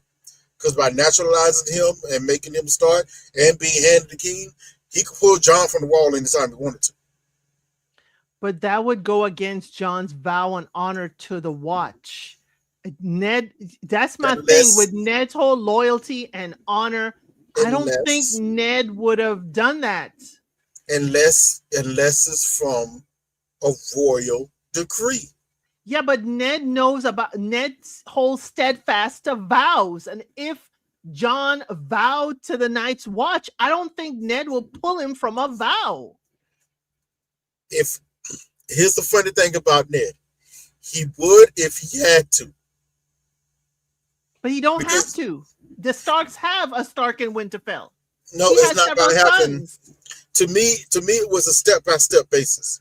First of Okay. all, he had to get the name of Bastard off of Jon. Number one. Okay, and then give him what He lands? couldn't call him T yet, Right. but he can make him a Stark. Okay, that's first step. Now, that's why I say there's a few things going on in Ned's mind here. He knows who Jon truly is. Okay, well, we don't, but he gets a good idea of what Jon truly is, whatnot, whatever. This is why this whole idea of him, it always bothered me. Why would you want to take Jon with you down to King's Landing? That was the original idea. Right. Why? Unless There was a reasoning for him to do so. he did, I think you're right in that he wanted him to learn the players and politics before it came out. But again, his original vow was to protect Jon at all costs. Yeah, of course. And he was going to do that. Taking him down into the Viper's Den. And it could be get the name of Stark, onto Jon and have him have an advantageous marriage. I don't know whether it's that. You know what I think it is? And it's more than just honor situation. The moment when Ned found out that about Viserys and Daenerys Targaryen, when Robert showed him the letter from Varys, they're about to wear her to Khal Drogo. He was like, whatever. For some odd reason, and he was adamant, which was the honorable thing to do. Viserys is one thing, but this girl had done nothing to you. We ain't got to worry about her or what other son she has. If they try to attack, we'll throw them back into the sea. But for some odd reason, especially when Daenerys came up, for some odd reason, I felt like Ned was doing a maybe hopeful calculation. A math of T on T? Yeah. In the future. But he didn't know anything at that point when he was planning to bring Jon down. Not yet, but I think, like I said, I think it was a step-by-step later basis. On. But we didn't hear him talk about bringing Jon down until after that letter situation. Right. I mean, the letter that Robert gave him, that the Targaryen is still alive. This is when we heard that idea, and I went, wait, okay, why are you doing that? Why does he want to bring his bastard with him? Which, especially when I read the book, got me to thinking, I figured out real quick what was really going on. I figured it out real quick. But that was my first clue as reading. I was like, something's up here. So let's take Jon's route. Jon is on his way north. At this point, even though a lot of Northerners, like we told y'all, they think it's very honorable to go to the wall and become a brother of the Night's Watch. Some people don't think of it as honorable. It is the only way out from being put in a prison cell. Okay, some people, now whether they robbed or stole because they wanted to feed their little sister, or whether they were doing something that was, righteous, they were sentenced for whatever reason, and instead of getting the full sentence, they were sent to the Night's Watch to serve. And Tyrion, again, he's on his way because he always wanted to see the wall, see if it's as big as they say. And he also wanted to, cast yellow liquid over the side of the wall. Okay. So that's the best way I could say it, y'all. But Tyrion also told Jon something. Jon always, at the time, used to get real antsy about being called a bastard. And Tyrion's like, take it. You are a bastard. Use it as armor. Right. If you do that, it won't hurt you anymore. I'm an imp. My father hates me. It's truth. That does not define who I am. All dwarves are bastards in their father's eyes. But is it just because of that he's a bastard in his father's eyes, Trey? I know where you're going. Okay? I knew exactly what you were going to say. Now this one, I'm gonna give you verse, but this one, I'm not on. But Trey, I understand why, and I think George did it on purpose as a huge red herring. But there was something that was in the books that was left out in the show that they did that proved to me, okay, that was definitely red herring. Tyrion is Tywin's son. I will take this to the people. People, okay? The thought is that Tyrion is not Tywin's son. That is the theory. The theory is that the Mad King fathered Tyrion. That's why he's an imp. That's what they say. Now, here's my thought of it.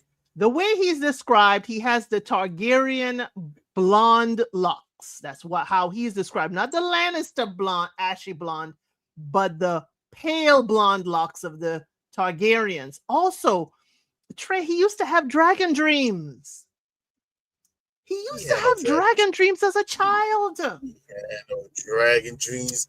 He dreamed of having a dragon. He had no dragon dreams. They say all the Targaryen children had dragon dreams. Not all of them. That was a lie. No, not all of them. He had no dragon dreams. He dreamed of having a dragon. He also was able to get close to the dragons, okay, and take off their armor. So take off their chains. So again, he was not harmed by dragons. Dragons are smarter than maces, they say. So they understood him. I like the way this guy speaks to us. He actually talks to us. I like this.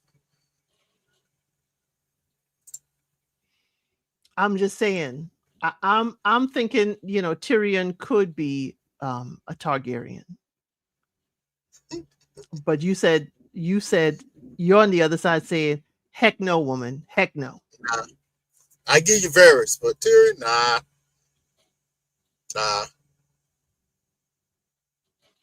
Okay. Can I give you? Do you want my reasoning why? Go ahead. I was giving you the opening. There's a specific. Okay, jumping ahead. This is when Jaime is going to recapture the fish. We just say the fish house. He's going to catch the fish. Retake the fish house, right? Right. There are two characters that is left out of the show that we meet, and it's a very interesting meeting. One of them is his aunt, who is Tywin's sister. Right.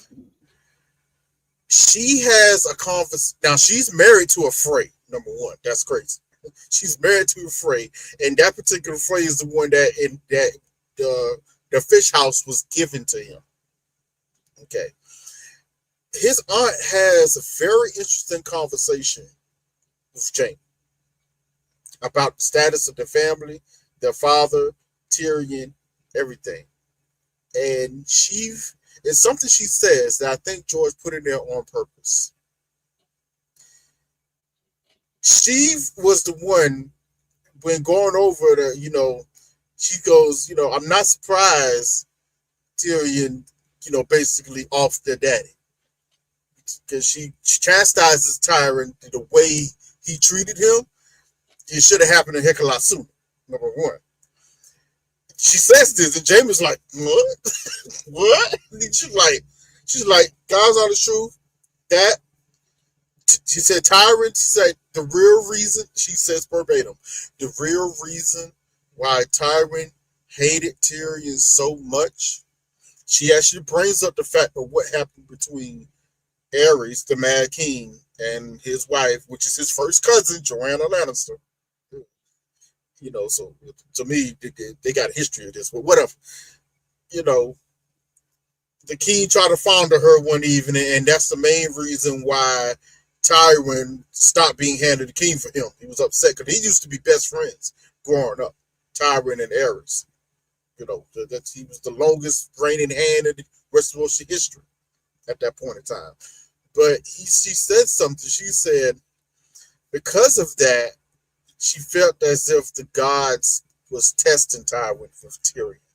She says the main reason why he hated Tyrion so much was because he was too much like him. She's like, the reason why he truly hated him, you look like him, Jaime. But Tyrion had his mind. And that's what he hated the most. His affinity for whores came from Tyrion. His aunt Joanna, her name is Joanna Lannister. Not Joanna. I forgot it was something with a J. Yeah. Or whatever. She tells him, like, actually, when they was younger, Tywin was the one that was messing with the whores behind the scenes. Tywin was the one that was getting drunk all the time, just that third. But you can raise a child in the way they should go. That does not explain the Targaryen here. He's not Targaryen. Y'all can leave it in the comments. Do y'all believe Tyrion was a Targaryen, or if Tyrion is Tywin's child? But it works better him being Tywin's child because it's more poetic to the story. It works better him being a Targaryen than taking over House Lannister, because he is the heir. He is the heir because Jaime's in the Kingsguard. At this point in time. At this point in time, Jaime can't father no children. Shouldn't have, but we know he got some. Anyway, let's move it along. So they go to, y'all, safe to say, Jon, Tyrion, they make it to the wall. Jon has, a certain affinity. Jon wants to be a ranger. He got instead, hands. Huh? Jon had hands. Jon, again, Jon was told by Tyrion, trying to guide him again, everybody here did not learn under a master of arms. So while you talking about them that they can't fight and they ain't posing much of a challenge, why don't you learn who these men are that you are supposed to serve on this wall with? Him right there, he's here because he stole to feed his sister and he was sentenced. Him right over there was helping a woman not get violated by a lord. Him right there, poverty is his only crime. Jon, these are the men that got to watch your back, and you're treating them like crap. Like you any better. You're treating them the way Catelyn treated you, is what I heard. Basically. And wakes Jon up. Yes. Jon wakes up. Jon realizes, and Jon, instead of going after these young men and showing them their deficiency, he teaches them. And they form a bond and a clique. He also gains an enemy. Yes, of his leader, or trainer. He's a trainer. trainer. So He can't Alistair. stand him. Hmm? But then There's a comes reason the for that. yeah, there's a reason for that. Find out about Sir Alistair. He was a Targaryen. He was a Targaryen loyalist. So any start, he tolerates Benjen because Benjen first ranger. They served together. He had time to, Right.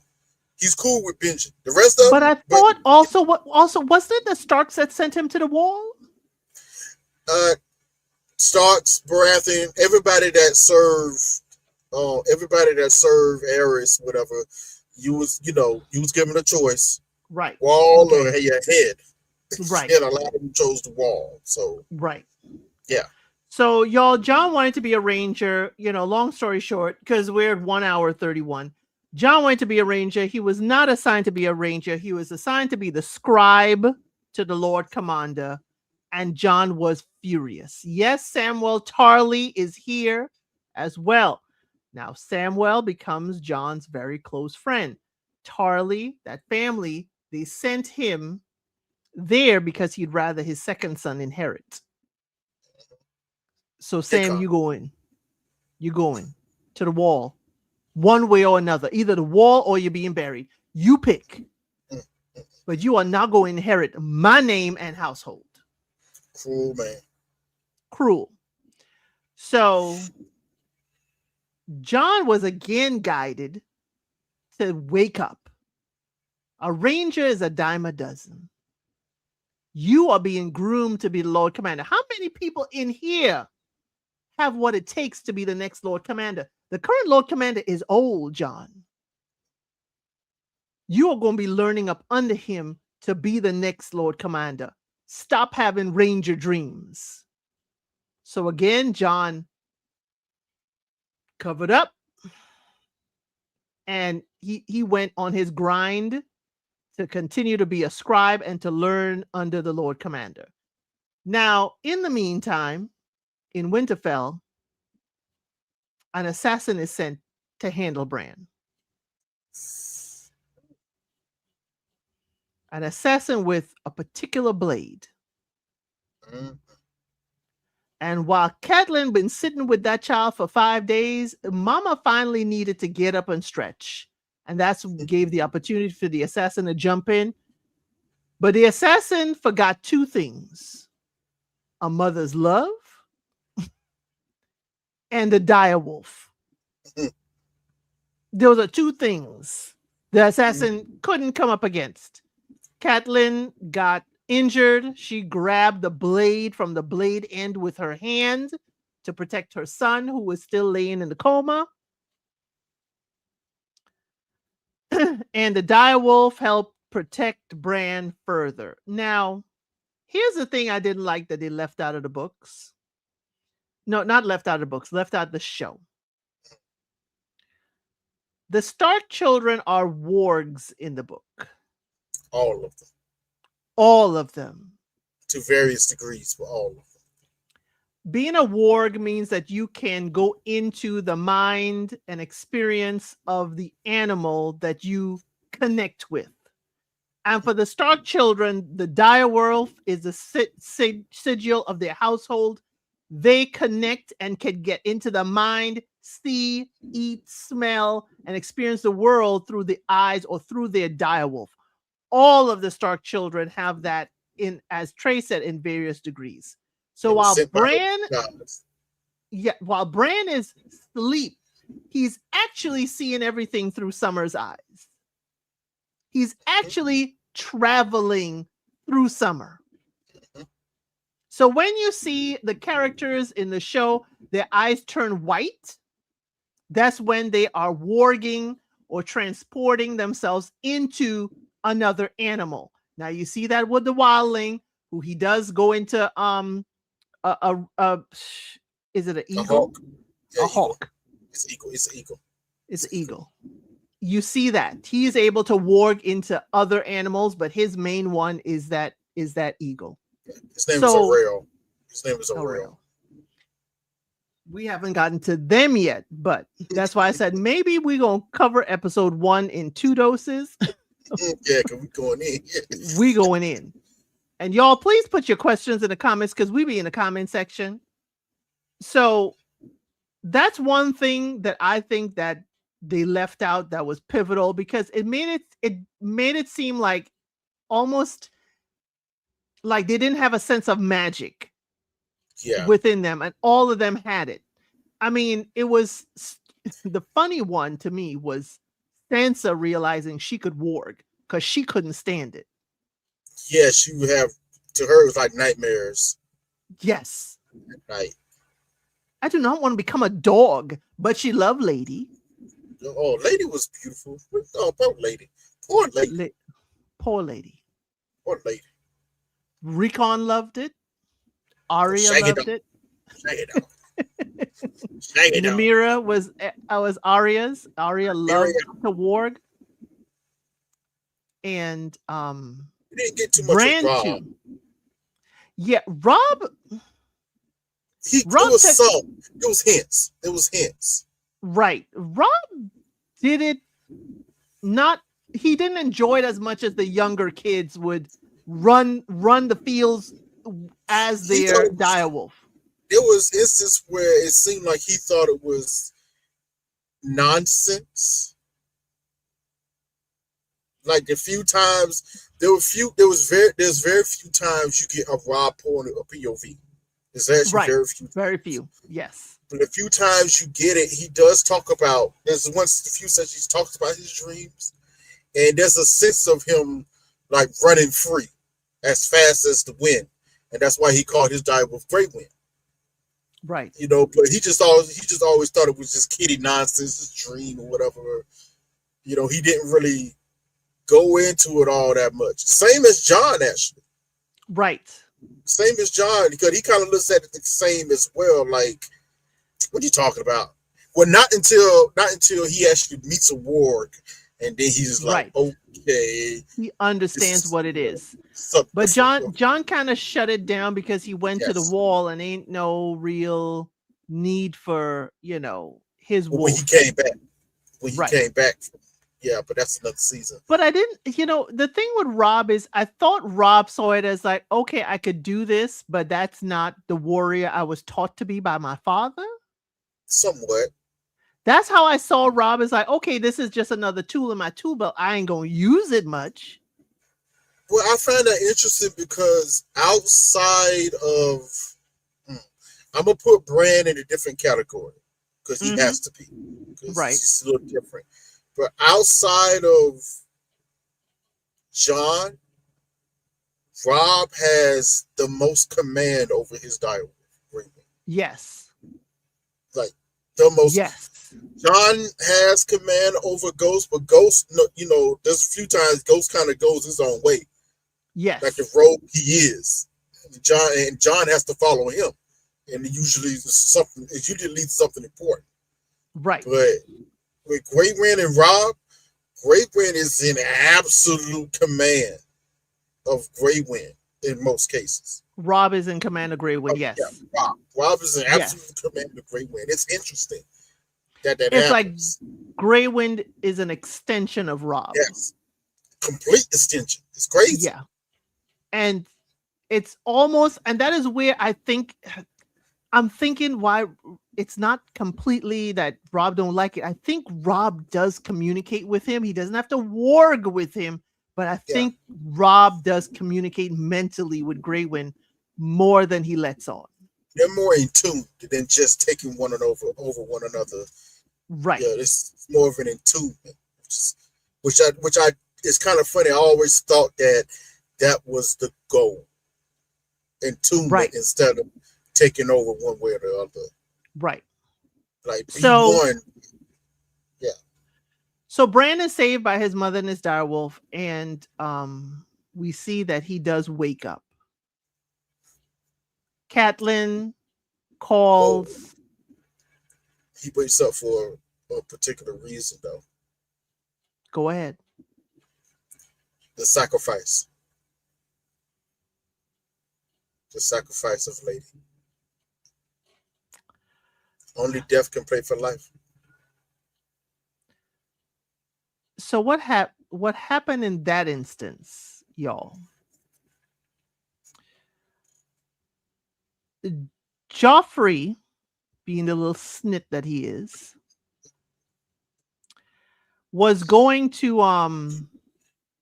hurt one of the servants' children, The butcher's boy. the butcher's boy. And Arya didn't want that to happen. And when Joffrey was raising his hand to hit, Arya. and Arya hit Arya. It was a whole sword.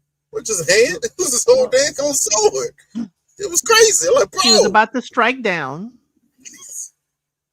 Sansa just standing there. Because that's supposed to be her future husband. She cannot go against him from now, okay? That's what Ned say. I understand why he said it, but bump that. Right. And and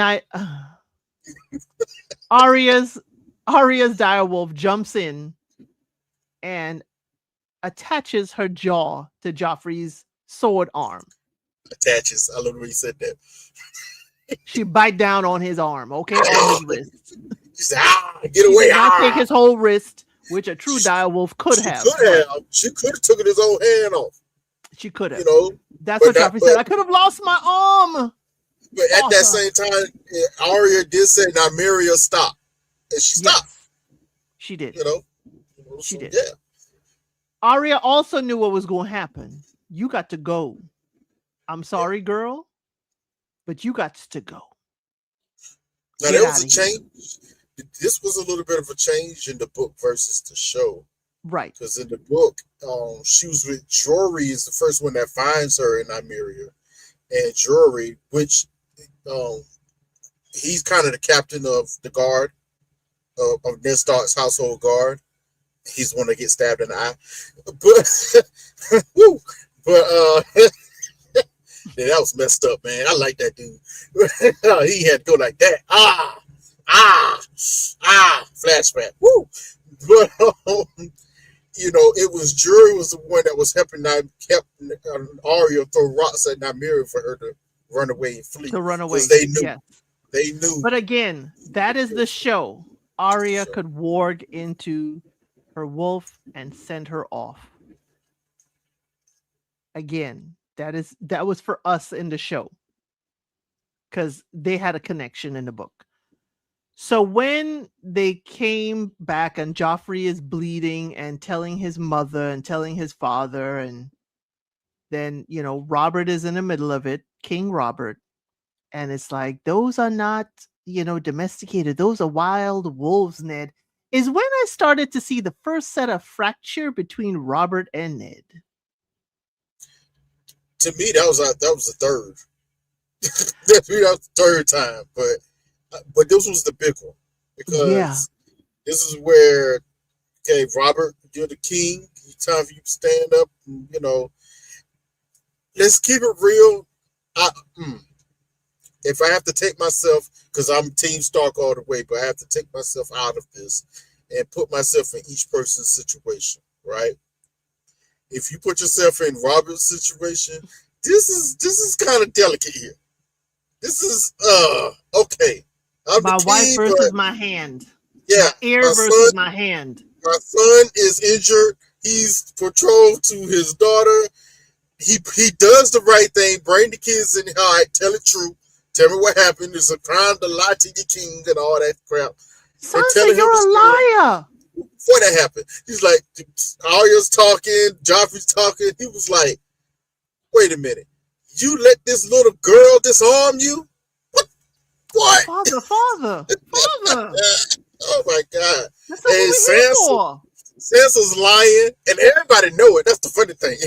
Everybody knows it. Everybody knew she was lying. And Robert did the sensible thing when he said, where's Direwolf? It ran away. Okay, Ned, discipline your daughter, and I'll discipline mine. In the story, get the heck up out of here. He was trying to get the heck up out of there. Right. There's another direwolf here. Cersei. We have another direwolf. Get yourself. One Oh, direwolf is as good as the other. and Robert, he knew this was wrong. He knew it was wrong. But he said Not Lady. Lady wouldn't hurt anybody. Not he Lady. also Robert knew in that scene he knew unfortunately he had to placate Cersei with something. He had to. He had to. He was forced to a corner. And Ned tried to get his boy back. Is this your order, Your Grace? Is this it? This what you Like, want? if you're gonna pass the sentence, you should swing the sword. Robert's like, man, I don't want to deal with this. Hey, out of here. He out of here. Start the joust before I piss myself. Like, That's all Rob was doing. I'm gonna be honest with you. I'm gonna say it. Even though he's always drunken, he's a drunk. Let's keep it real. He's a drunk king. But He's a when Baratheon. when he married Cersei, she drove that man to drinking more. I don't care. She drove that man we to don't drink get there, more. Trey, because it wasn't always like this between us, Robert. Yes, it was. For her, on her part, it wasn't always like that. For him, he had to marry for political stake. He had to marry for political sense. Okay. There was once good feelings between us. We'll get to their speech together. No. Their heartwarming moment. No. I'm like, dang. My brother, no. He just told the truth. That's why our backdrop, y'all, is the ice wall. Because a whole lot of folks are cold up in here. So Ned was told to handle it. And Ned had to end Sansa's direwolf lady. We gotta say this now. Now right here, even though she annoyed me, it was at this point my dislike for Sansa started. Oh, heck yeah. And it's not because I did feel sorry for her, because this was messed up. You know, you had to take Lady out like that. That's crazy. But what got me was, baby girl, you're not blind. She's a little slow. She's slow to learn. We understand. But the queen showed you who she was. Right there in that room. Arya saw it for what it was. Your younger sister looking at it like no. Like, see? This is bad. She ordered old lady to die. And even if Nymeria was there, you say you're gonna be cool with that too? No. This is messed up.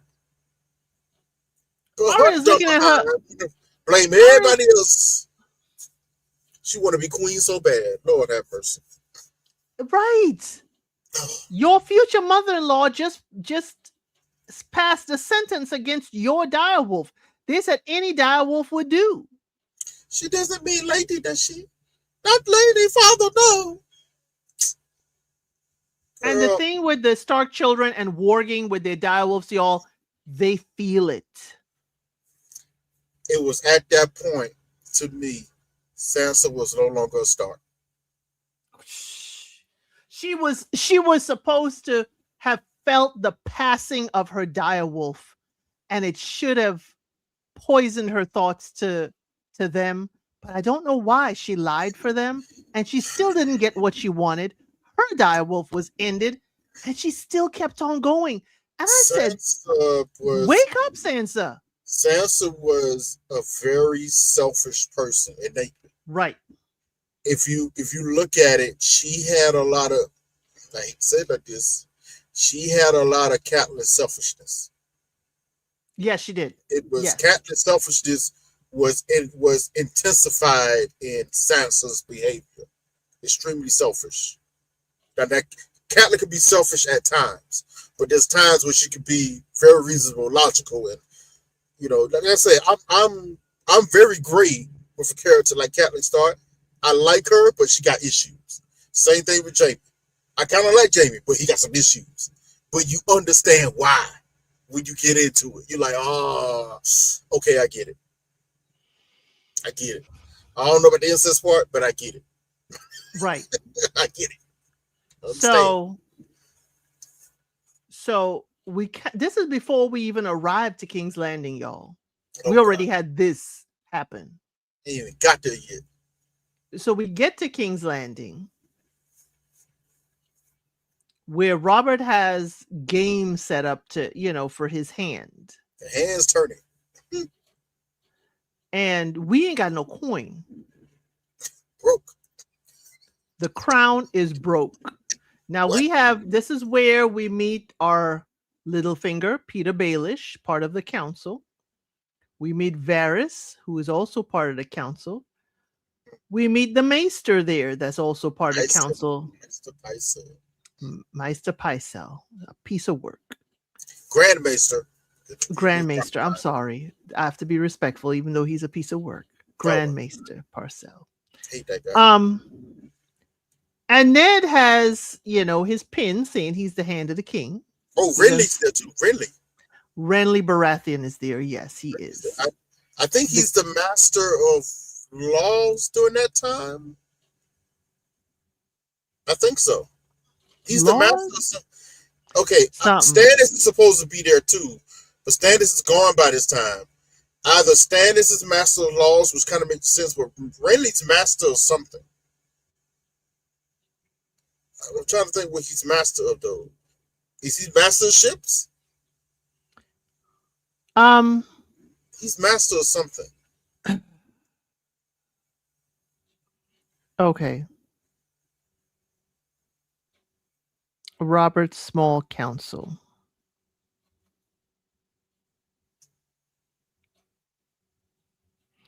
It doesn't tell me exactly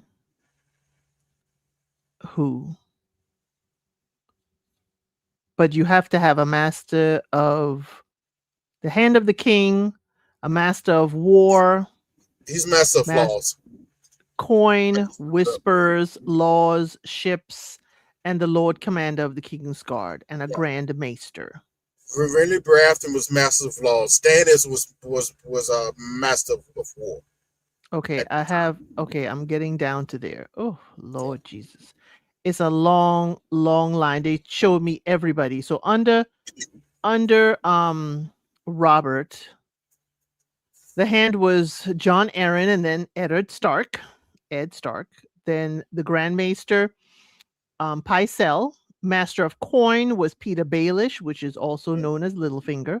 The Master of Whispers is Varys, also known as the Spider. This is Robert Baratheon's small council, y'all. The Master of Laws, you are correct, is Lord Renly Baratheon. He is also the Lord of Storm's End and the Lord of the Stormlands.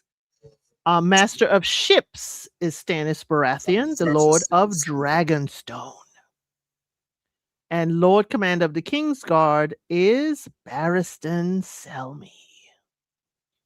I understand. I always understood why Stannis was pissed off. I always understood. Because technically, he was the second son. And during the war, he was the one that not only took Dragonstone, but held it and held off Randall Tarly. Right. From actually losing the war in the South. And that's your job. But as a reward, honestly, he should have been rewarded Storm's End, not Renly.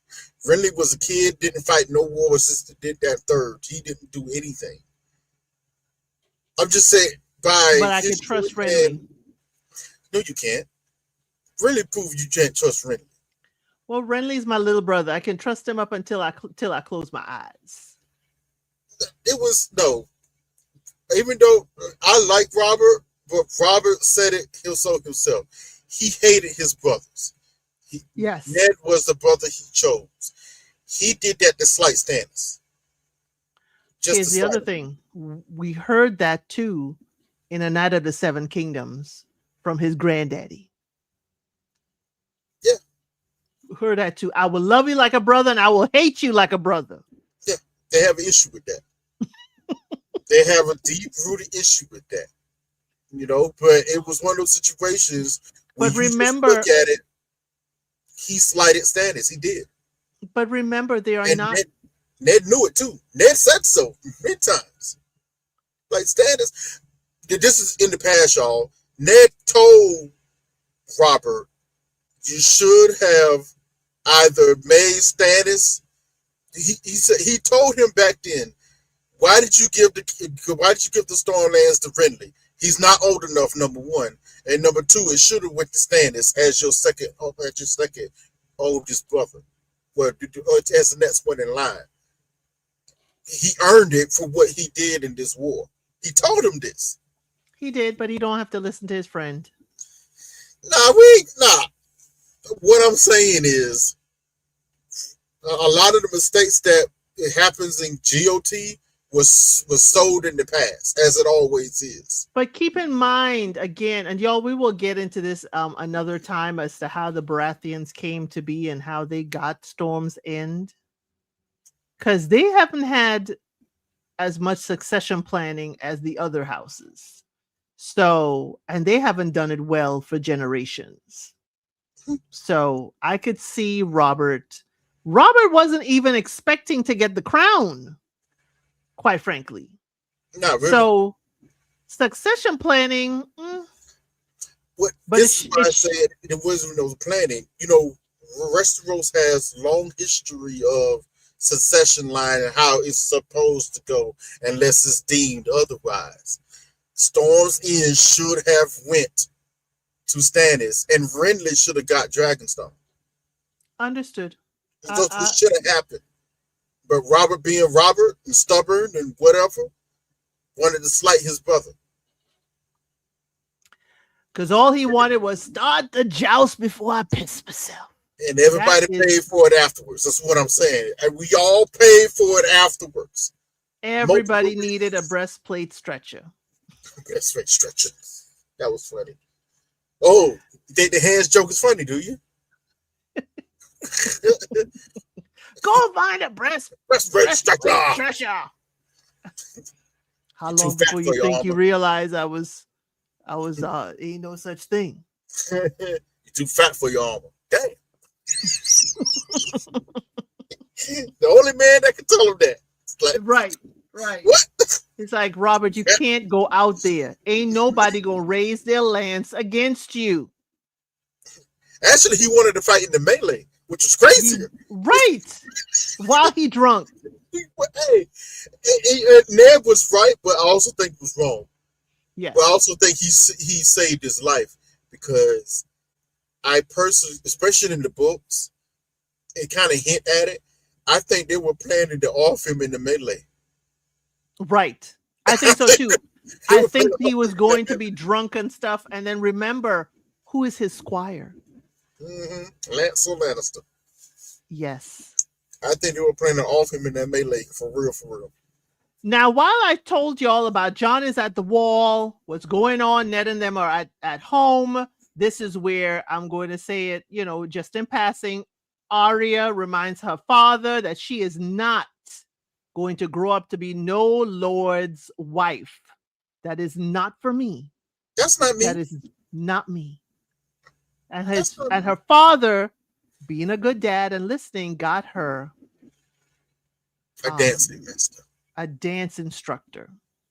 Oh, we didn't talk about Needle and the importance of Needle. Who gave her Needle? Jon gave Arya, before they left, Jon gave Arya Needle, which is her sword that she is able to carry and wield. It does not have to be big like the boys. And he gave her specific instructions. But Rosie style. Gave her first lesson. Stick him with the pointy end. Broke him. And she hugged her brother fiercely. Jumped into his arms. You sound like you're narrating the book. That was beautiful. It was a beautiful. They were truly brother and sister. Yeah, Jon was a sibling to all of them.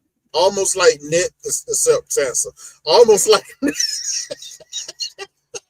He did try with Sansa, but Sansa was her mother's child. Yes, Sansa was Catelyn's daughter through and through. She looked at Jon like he was icky. Right.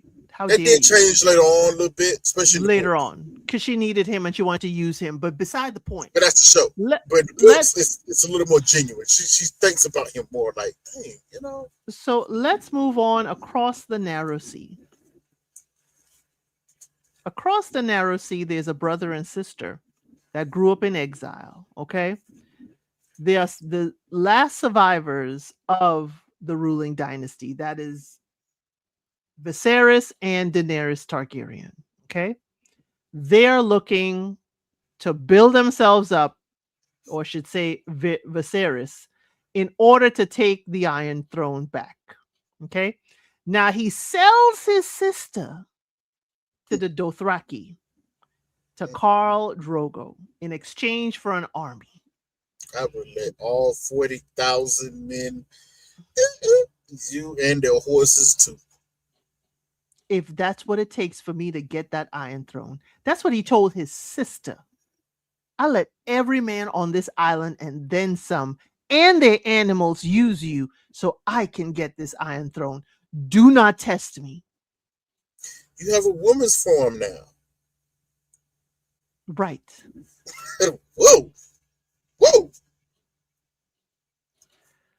Ugh. So she becomes when she marries Cal Drogo. Y'all, please forgive me for saying Carl. That's just how it Call. comes across.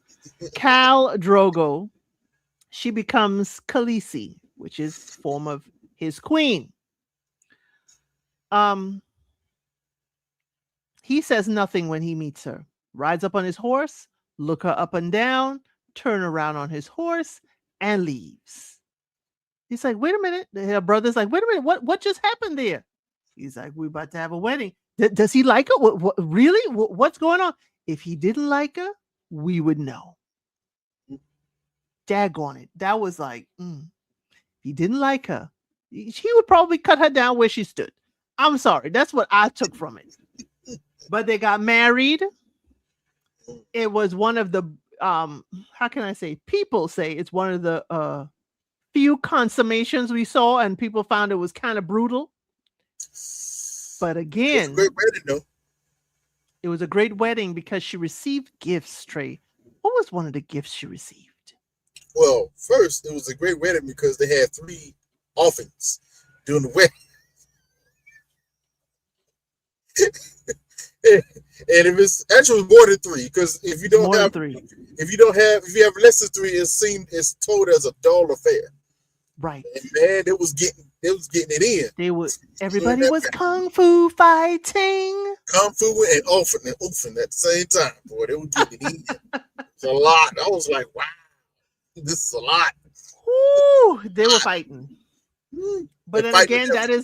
that is the nature of the Dothraki. The only place that they do not, injure anyone or cause any harm is when they are at their capital city. That is a rule. Very stuff back. That is a rule. But She gets she free also gifts. she received gifts, Trey. What did she receive as a gift? The main gift or all the gifts? Just the main gift. We ain't got The time for main all the gift, gifts. for 2 of them are important. The main gift is she receives 3 dragon eggs from the lands of Hashai. That have been formed into stone, we are told. Yeah, they have turned to stone, but they're still very beautiful to us. Yes. And And then the she other get her gift, bride's gift. She get her bride's gift is a all white stallion. That she all names. white stallion that I think matches. she According to the books, matches it's her hair. supposed to match her hair Yeah, exactly. it matches her hair exactly, which is a very odd color for a horse. Actually, A war horse, yeah, very odd color and we shall see because what's it's happening. silver.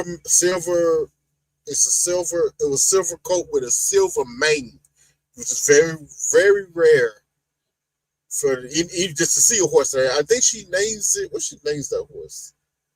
I can't remember, Silver something.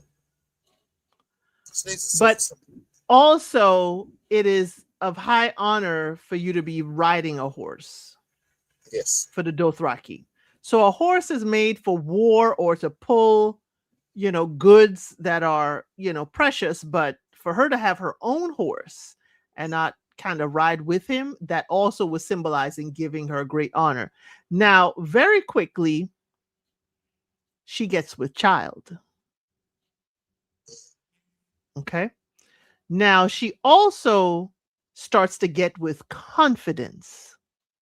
She starts to learn their ways, learn their language, and the people start respecting her as their Khaleesi, as their queen. She has to get Now, some bed training. yes, the ladies of the camp teach her how to please her husband. Okay, because she had to talk. She had to talk to them. Hey, this has been unpleasant. How do I? She got trained from a pillow lady from Lise. Yes, and we talked about Lise. They're the big professionals. They're the big professionals. They know how to woo-hoo. Professional courtesans. Courtesans. Okay? This is a job. Okay, you got on the job training. Like she ain't playing. Okay, you gonna ride. You say ride the stallion. Now you gotta ride that dragon. Okay. Nah, $40 tricks ain't gonna cut it. Okay, this is Khaleesi. You gotta ride the dragon.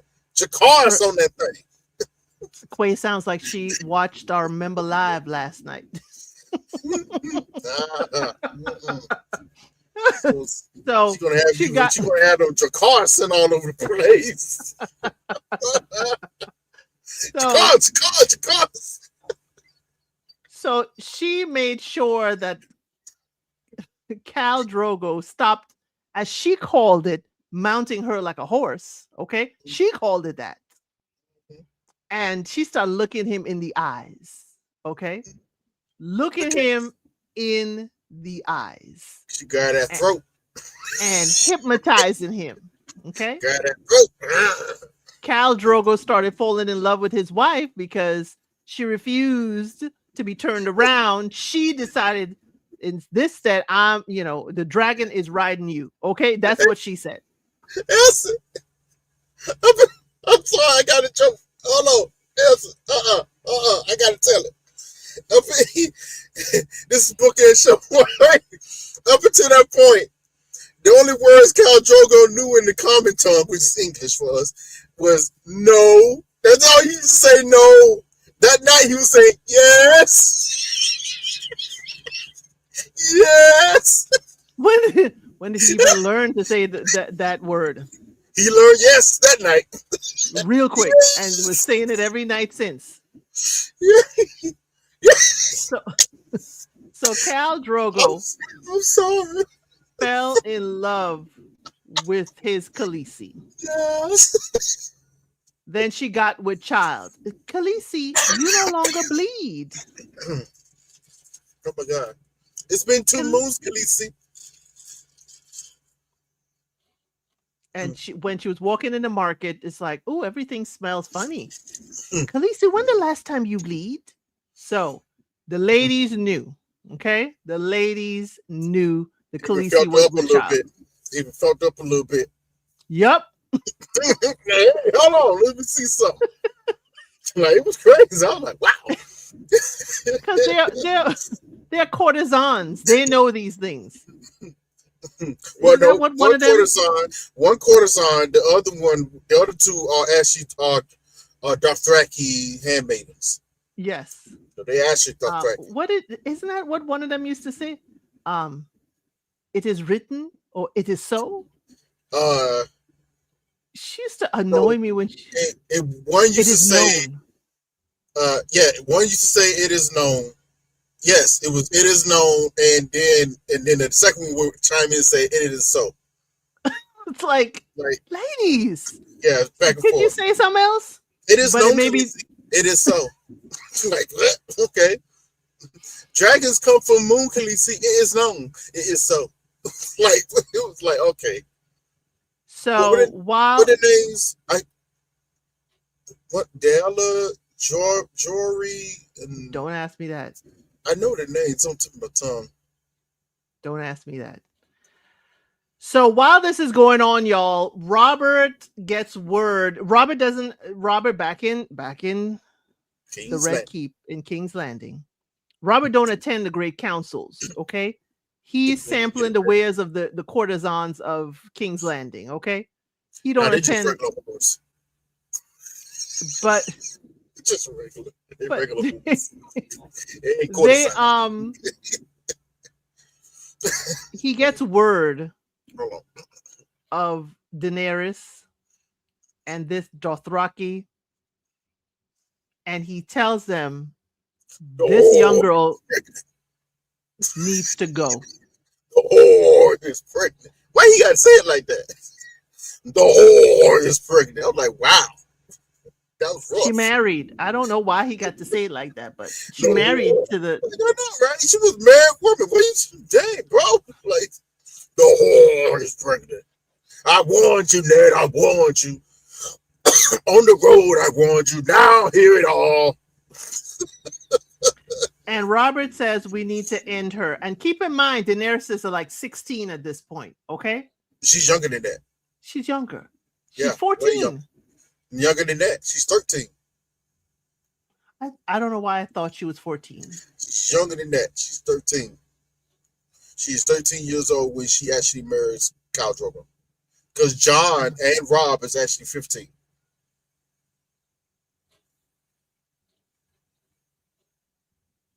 Now, this is supposed to be book and show first season. Wait a minute, because that don't sound right. Because she was a child when they ran away from King's Landing. No, she wasn't born yet. It's good. She wasn't born yet. Viserys was the child. She was born on the run. Yeah. She was born at Dragonstone while they were on the run. On the run. This was during the tail end of the. Like, okay, the war didn't. The Robert's Rebellion didn't happen like in a year or so. This happened. It's lasted for a little while. Even after Aerys died, it was still fighting going battles. On. Yeah, everybody didn't get the message that Aerys died. Yeah, and when Stannis took Dragonstone was when Daenerys was born, and they got her out as the lad. They snuck her out. Viserys out. Okay. Because so Viserys is older than Jon and Robb, but she is not. She's younger. Okay. Viserys, yes. Viserys is like 18, 19. Yeah. Somewhere around there. Because he was a little kid.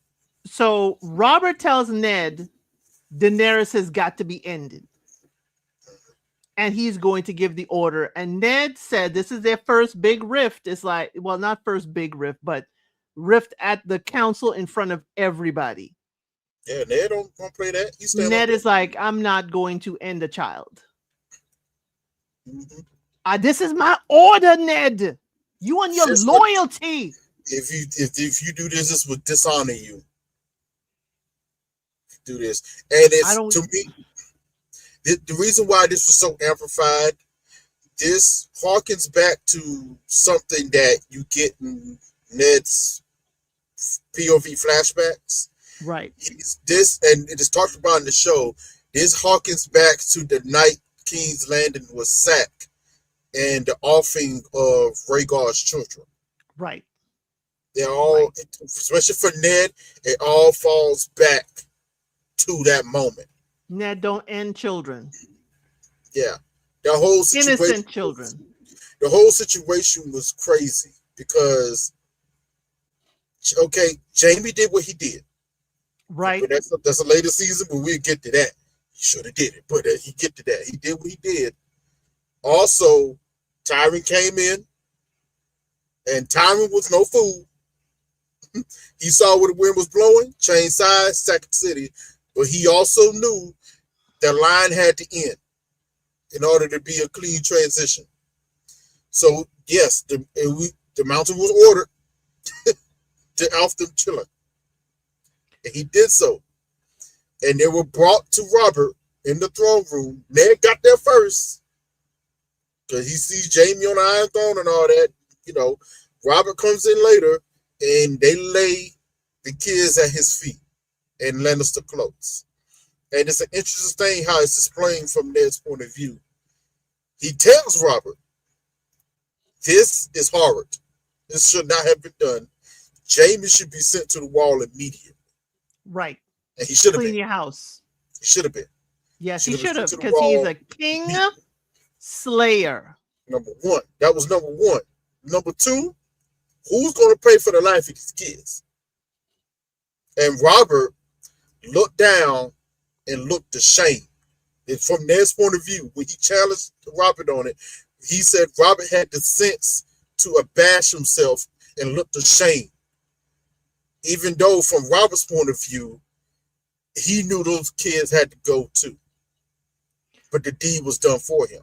It was done for him. Now, speaking of kids, and other than this, Robert saying, Daenerys got to go, got to be ended because she's the last Targaryen and the last person that could challenge him for this throne.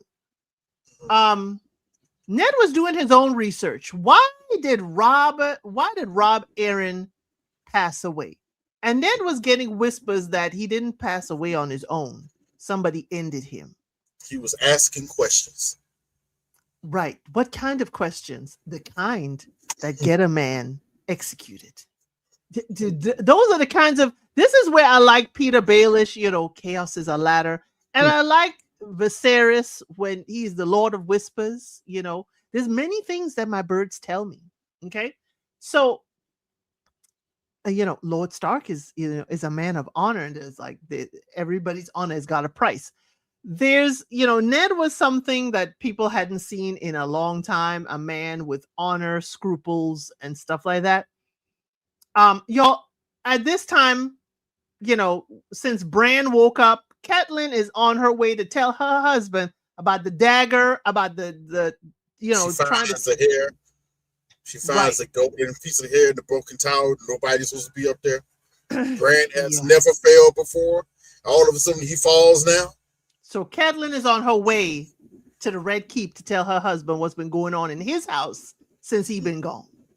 So Ned has been doing his own research. Robert Baratheon, brown of hair, Black. black of hair. Joffrey Baratheon, blonde of hair. The funny thing, it Why? starts with Lionel. I know it starts with Lionel, It's kind of but it funny. starts with everybody is black of hair, and then all of a sudden your children with Cersei is blonde of hair. And then Ned is looking down, and the way the records are kept is the hair of the children. Now, Ned takes that as proof of something nefarious is going on with the parentage of Robert's children. But there's y'all, we watched a Night of the Seven Kingdoms, and we know the hair color is in no way the way you should be associating parentage. So why then, Trey, would they push this on us that this is what catapulted Ned to start researching all of Robert's bastards to realize they all are black of hair? I'm going to be honest. We tend to conflate real world with this made up world. How things supposed to go. Number one. Number two, the way George R. R. Martin uses not just hair color. In that book, each person is described in detail how they look, from the shape of their nose, shape of ears, cheekbones, including hair color. He kind of goes down the line of it. And in going back to real world, there is a thing about this. Certain hair colors and hair types can only make certain hair colors and hair types. Like, for instance, blonde hair, or even for Targaryen silver blonde hair, that's a recessive gene. If you have any other gene pattern mixed in with it, you're not going to produce blonde hair. It's genetically What happened to Maelor and Baelor? Baelor, or which one? Who are we talking about specifically? Targaryens, in the Night of the Seven Kingdoms, one is black of hair and one is blonde of hair. You talking about Baelor himself? Yes. Oh, well, that's explained. Like I just said, Baelor has a Dornish mother. Right. He has Which a Robert Dornish. is kind of dark of hair like a Dorn. Dorne and Baratheon do have close sides with each other in Yeah, they're right history. next door. But like I said, I'm combining what goes on in the real world to what the Maesters know in their time. They quickly realize when you mix certain bloodlines, it produces certain looks and effects. Sometimes. In their world, most of the time.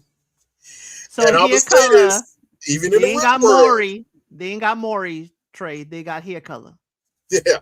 But like I said, certain colors are recessive genes, like blonde hair. You're not gonna.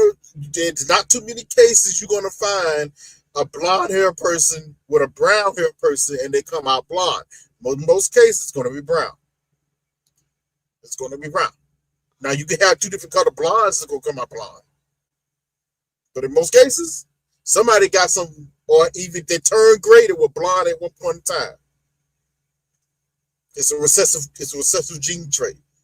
So for Joffrey to straight up come out blonde, or golden haired as described in books, there's no way you could produce a Baratheon with their strong gene, because even their genes, if you look down their gene line, even when they were paired with Targaryens, even though the shows kind of went different on this, even when paired with Targaryens, their hair would turn out black with maybe a blonde streak somewhere. But in Because the most seed cases, is it's turn out black. strong. Yes. The seed is strong in the Baratheons. Okay. Which like Princess Rhaenys. That's I gotta bring her up because I think this is the only Yes. mistake that they made. Yes. It was a mistake. Her hair is supposed to be black, like because she's part Baratheon. It's It should have supposed to been be. black with a silver blonde streak. Streak. Mm-hmm. Streaks and That's how streaks. she's described. It should have been black. She would have been perfect. And give me So, purple eyes, goddamn! I'm tired of these. Give me purple eyes, goddamn! well, Tired. we ain't got the money for all them contacts. So, What? I'm just messing with you. People hear that. So when Ned goes and finds all the bastards that Robert has sired around the kingdom, 18 of them. 18, That's crazy. with the ladies of the evening, Yo, he that's realized, huh? That's one per year he's been king. Yeah, just one. That's crazy. But it's only one per year. That's crazy. I thought it'd be more, but okay. But in going down the line, those are the ones that admit it. Going down the line, True statement. they are products of, he realizes that then the king's children are product of incest between the queen and her brother Jaime. Okay? Now, His face. in the Game of Thrones, you either win or you die. Now, this, I gotta admit, this is where he made a mistake. He went to Cersei, y'all, for her to answer to the crime that your children may not be your husband's. Ned, is you okay? You go to the woman? I understood why. I do understand why, but it was a bad mistake. I don't go to you. I observe you, and I observe you with your brother. From his standpoint, I understand why. I do understand why. Now I understand why it happened. What happened to him happened to him. Yeah, it locked him into a pattern that, well, up until that point, he actually had the upper hand in everything. But the moment he went to the queen, that made her accelerate her. Well, two things happened. Three. Okay. She knew the plan. She knew his plan. Well, that's what I was getting to. When Ned finds out, we kind of put things together finally in that book. It starts from Arya and Sansa, which is kind of funny. From the mouth of babes, as he says. They're arguing with one another. He's trying to get them to chill out. We were family now. We can't be fighting with each other. And he already he's already looking like, okay, I might need to get my daughters out of here. I might need to send them Right. away. I'm gonna make you a new We match need and to go all back this. home. Yeah, No, she not says, now. "Oh no, Just I come love here. him. I love him. I'm gonna have all his babies. He's gonna have go to their babies. They'll be lions." And Arya says, "He's not a lion. He can stag like his father." Oh, he's nothing like that king. Not that old king, drunk king. He's nothing like him. We're gonna have beautiful golden haired children. And Ned goes, Ding, ding, ding, "Oh," ding, ding, ding, ding. and sends them away. And that's when he looks in the book. It's like, oh my God. Now what happens that he does not know, he should have put more security on his girls, but he was trusting them Yes. to go back to their room. Sansa Well, doesn't he go had back his to her room. own security guards, and he had his own house security too. They were stretched out, if you remember Yes, it at was by too that time. stretched out. They were stretched out. There was some of them were serving in the city watch. Some of them had went with Sir Barrack Dondarrion. He had sent them out to go hunt down the hound by that time. He was stretched in by that time. And But he then he sent was, them back to the room. but he was, Sansa was the one that took it upon herself to go to the queen for clemency, telling her that my father wants to send me home.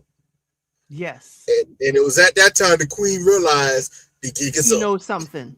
Yeah, the gig Then is up. Ned is summoned to the brothel. Mm-hmm. Ned ain't trying to go to no brothel. Yeah, That ain't Littlefinger. he ain't about that life. Littlefinger calls him there, and Ned was about to gut this Littlefinger. And then his wife, Ned, get in here. He's like, what the heck? My wife is in the brothel? Yeah. Now this is before, y'all. This is before, but yes. Yes. So this is Catelyn's way of getting to Ned to tell him what happened, tell him what's going on, for Try to kill him Bran. to start planning. Mm-hmm. And he gets the information from her, and he sends her back home. Mm-hmm. Okay. Now, I still didn't trust Littlefinger because he's the one that identified the blade. I was going to ask you at that point in time, whether you read the book or you saw the show, who did you trust more, Littlefinger or Varys? Varys. Me too. I trust Varys more than Littlefinger in most things. For the moment, I met him. Varys is a lot. It is about the realm. It is about the greater good for the people. Now he gonna be shiesty. He gonna be sneaky, but it's more about the people. Littlefinger is about him. That was afterwards. It was during that first season. You didn't know what Varys' game really was at that time. His game for me was to hide. And I was wondering, what is he hiding? When you introduce yourself as a master of whispers, you are also running the brothels and stuff around King's Landing. Why are two brothel owners up under the king? Why? Because they are, supplying him with wares. But also, Varys to me was hiding stuff. And if he's the master of whispers, then he's holding all of the castle's secrets. But I also liked where he came from nothing to where he was. So I trusted him more. The moment I started trusting what Varys said, not saying I trusted the man yet, but when I said, I trust him a little more than Littlefinger, I think it was episode 3, when Varys came to Ned's office. He started closing the doors and closing the windows and stuff. I was like, what this fool doing? Right, Ned is talking, he's looking around like, what this fool doing? And he tells him flat out that the king's friend, I know he is, but a fool he is. Yep. And Ned asked him straight up, why was Jon Arryn killed? And Varys tells him, when he gives him the clue that it was probably done with the Tears of Fleece, costly thing, and probably gave to him by somebody that was close to him, say your squire, number one. So he gave him Sir Hardwin, whatever his name was, the little boy name. gave him his name for him to start looking that direction. And Varys told him what Ned says, why? Why? He actually posed a very good question that I don't want nobody to give him credit for. He says out loud to Varys, why? Why would someone off John Aaron now? Because he served around for 17 years, Yes. 17 Why good now? years. Why off him now? And Varys, very cryptic, but it was a good cryptic answer. He said because he started asking questions and they cut scene. Yes. Now the scene goes a little deeper in the books, but yeah, he starts asking questions because in the book, Ned starts asking him what questions he asked him, and Varys answers back by saying something to the effect of the same questions that you were already asking of certain people throughout town, the brothels, this, that, and third. Right. So that makes Ned go even harder on in his investigation with these kids. Because this is when he truly finds out that it not only was it John Aaron, Stannis and John Aaron was going Right. around together checking out Asking. all of the king's bastards. One in Yes. particular, they went a couple of times, and that was Gendry. Gendry. Now, Gendry does stay on later on, but I think I want to pause there. Okay. We're giving the people a good 2.5 hours. Next week, y'all, we will continue. We're still in season 1. Yeah. I knew it wasn't going to be in one sitting. I knew it wasn't going to be, but I was hopeful. But we this is how We may Trey have and I to talk, restructure. y'all. We may have to restructure a little bit. We will. We will. We didn't follow my notes, y'all. We just dived right on in. It was So too deep. just to remind y'all, while y'all hitting that like button one good time, if you're still here with us. So again, the main houses are Stark. Their sigil is a dire wolf. Okay. By the end of this season, and we'll talk about it next week, there'll be an open rebellion against the crown. And we'll tell y'all how we get there. Okay. The next house is Lannister. Well, first of all, Stark's, motto is winter is coming. Okay. Lannisters is the next house. Their sigil is a lion. Now, there are 2 sayings for them. A Lannister always pays their debts. That's the most common one, but it's not their house. It's not their house. It's not their house. That's an important one to the common folk. A Lannister always pays their debts. And it is the better one. I ain't gonna lie. It's a very good. It's pretty so good. much so, Trey. I forgot the other one. What's the other one? You know what? That's crazy. We gotta look this up. It was because it's something like Hills Roar or something. Yes, Hills Roar. I think it is. Yeah, it's something like that. By the end of season 1, they are holding the throne via King Joffrey. We'll tell you all how we got there. Yeah, here we roar. Look up Baratheon. Baratheon is the next house. Their sigil is a stag, a pointed, horned stag. Ours is the Fury. Ours is the Fury. They have great words. That's great house words. Ours is the Fury. It is. But ours is the party too, would work. But Robert, at the end of this, Robert is, unfortunately no longer with us. And his brothers, both Stannis and Renly, are preparing to claim the throne. That adds another layer of characters as well. And the 4th house is the Targaryen. The sigil is the 3-headed dragon. At the end of this, we will have a pivotal scene of what happens with the dragon eggs and Daenerys and how she comes into her own, just a little bit closer to her own. The legends begin. Yes. So I'm glad you enjoyed this, Quay. We enjoy talking about this, and we usually talk about it, offline. So it is enjoyable to talk about it with you guys. If you have any questions, please put them in the comment section.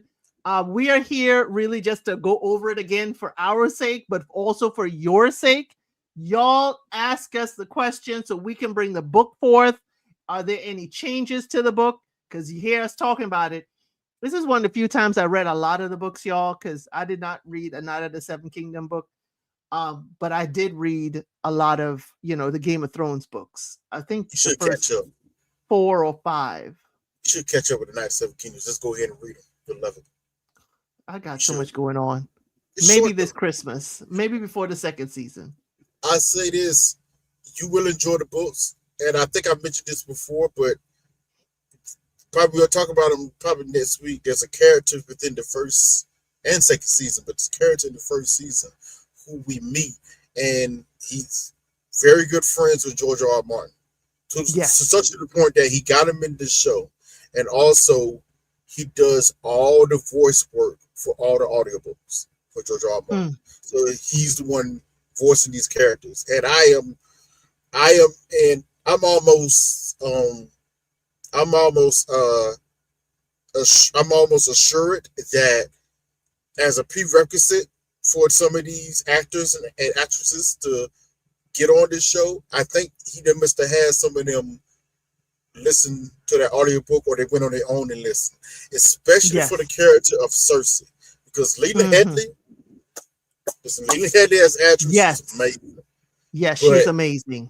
her inflections for Cersei is so much so from that audiobook version that it's ridiculous. It is. I'm It like, is. It's hard. uh-uh. It's hard. It's hard to hate her when you know she's doing good work. Such a good So character. y'all, thank y'all so much for being here.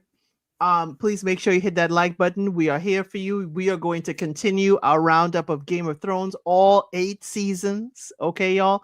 And we will preempt this, of course, if we get all the way to the new season of Dance with the Dragons. That's when we will pause our Game of Thrones. But that is not due till the summertime. And I'm hoping we'll be done with 8 seasons by then. But we are here on Tuesdays at 5 p.m. This will be our nerd section, nerd out section.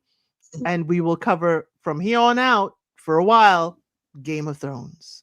But thank you, Trey, for being here. We'll see y'all next week, y'all. Members, we have a birthday. We have a private birthday party tomorrow. Just look out for that post and the link. But I'll see y'all on the next one while Trey hums us out.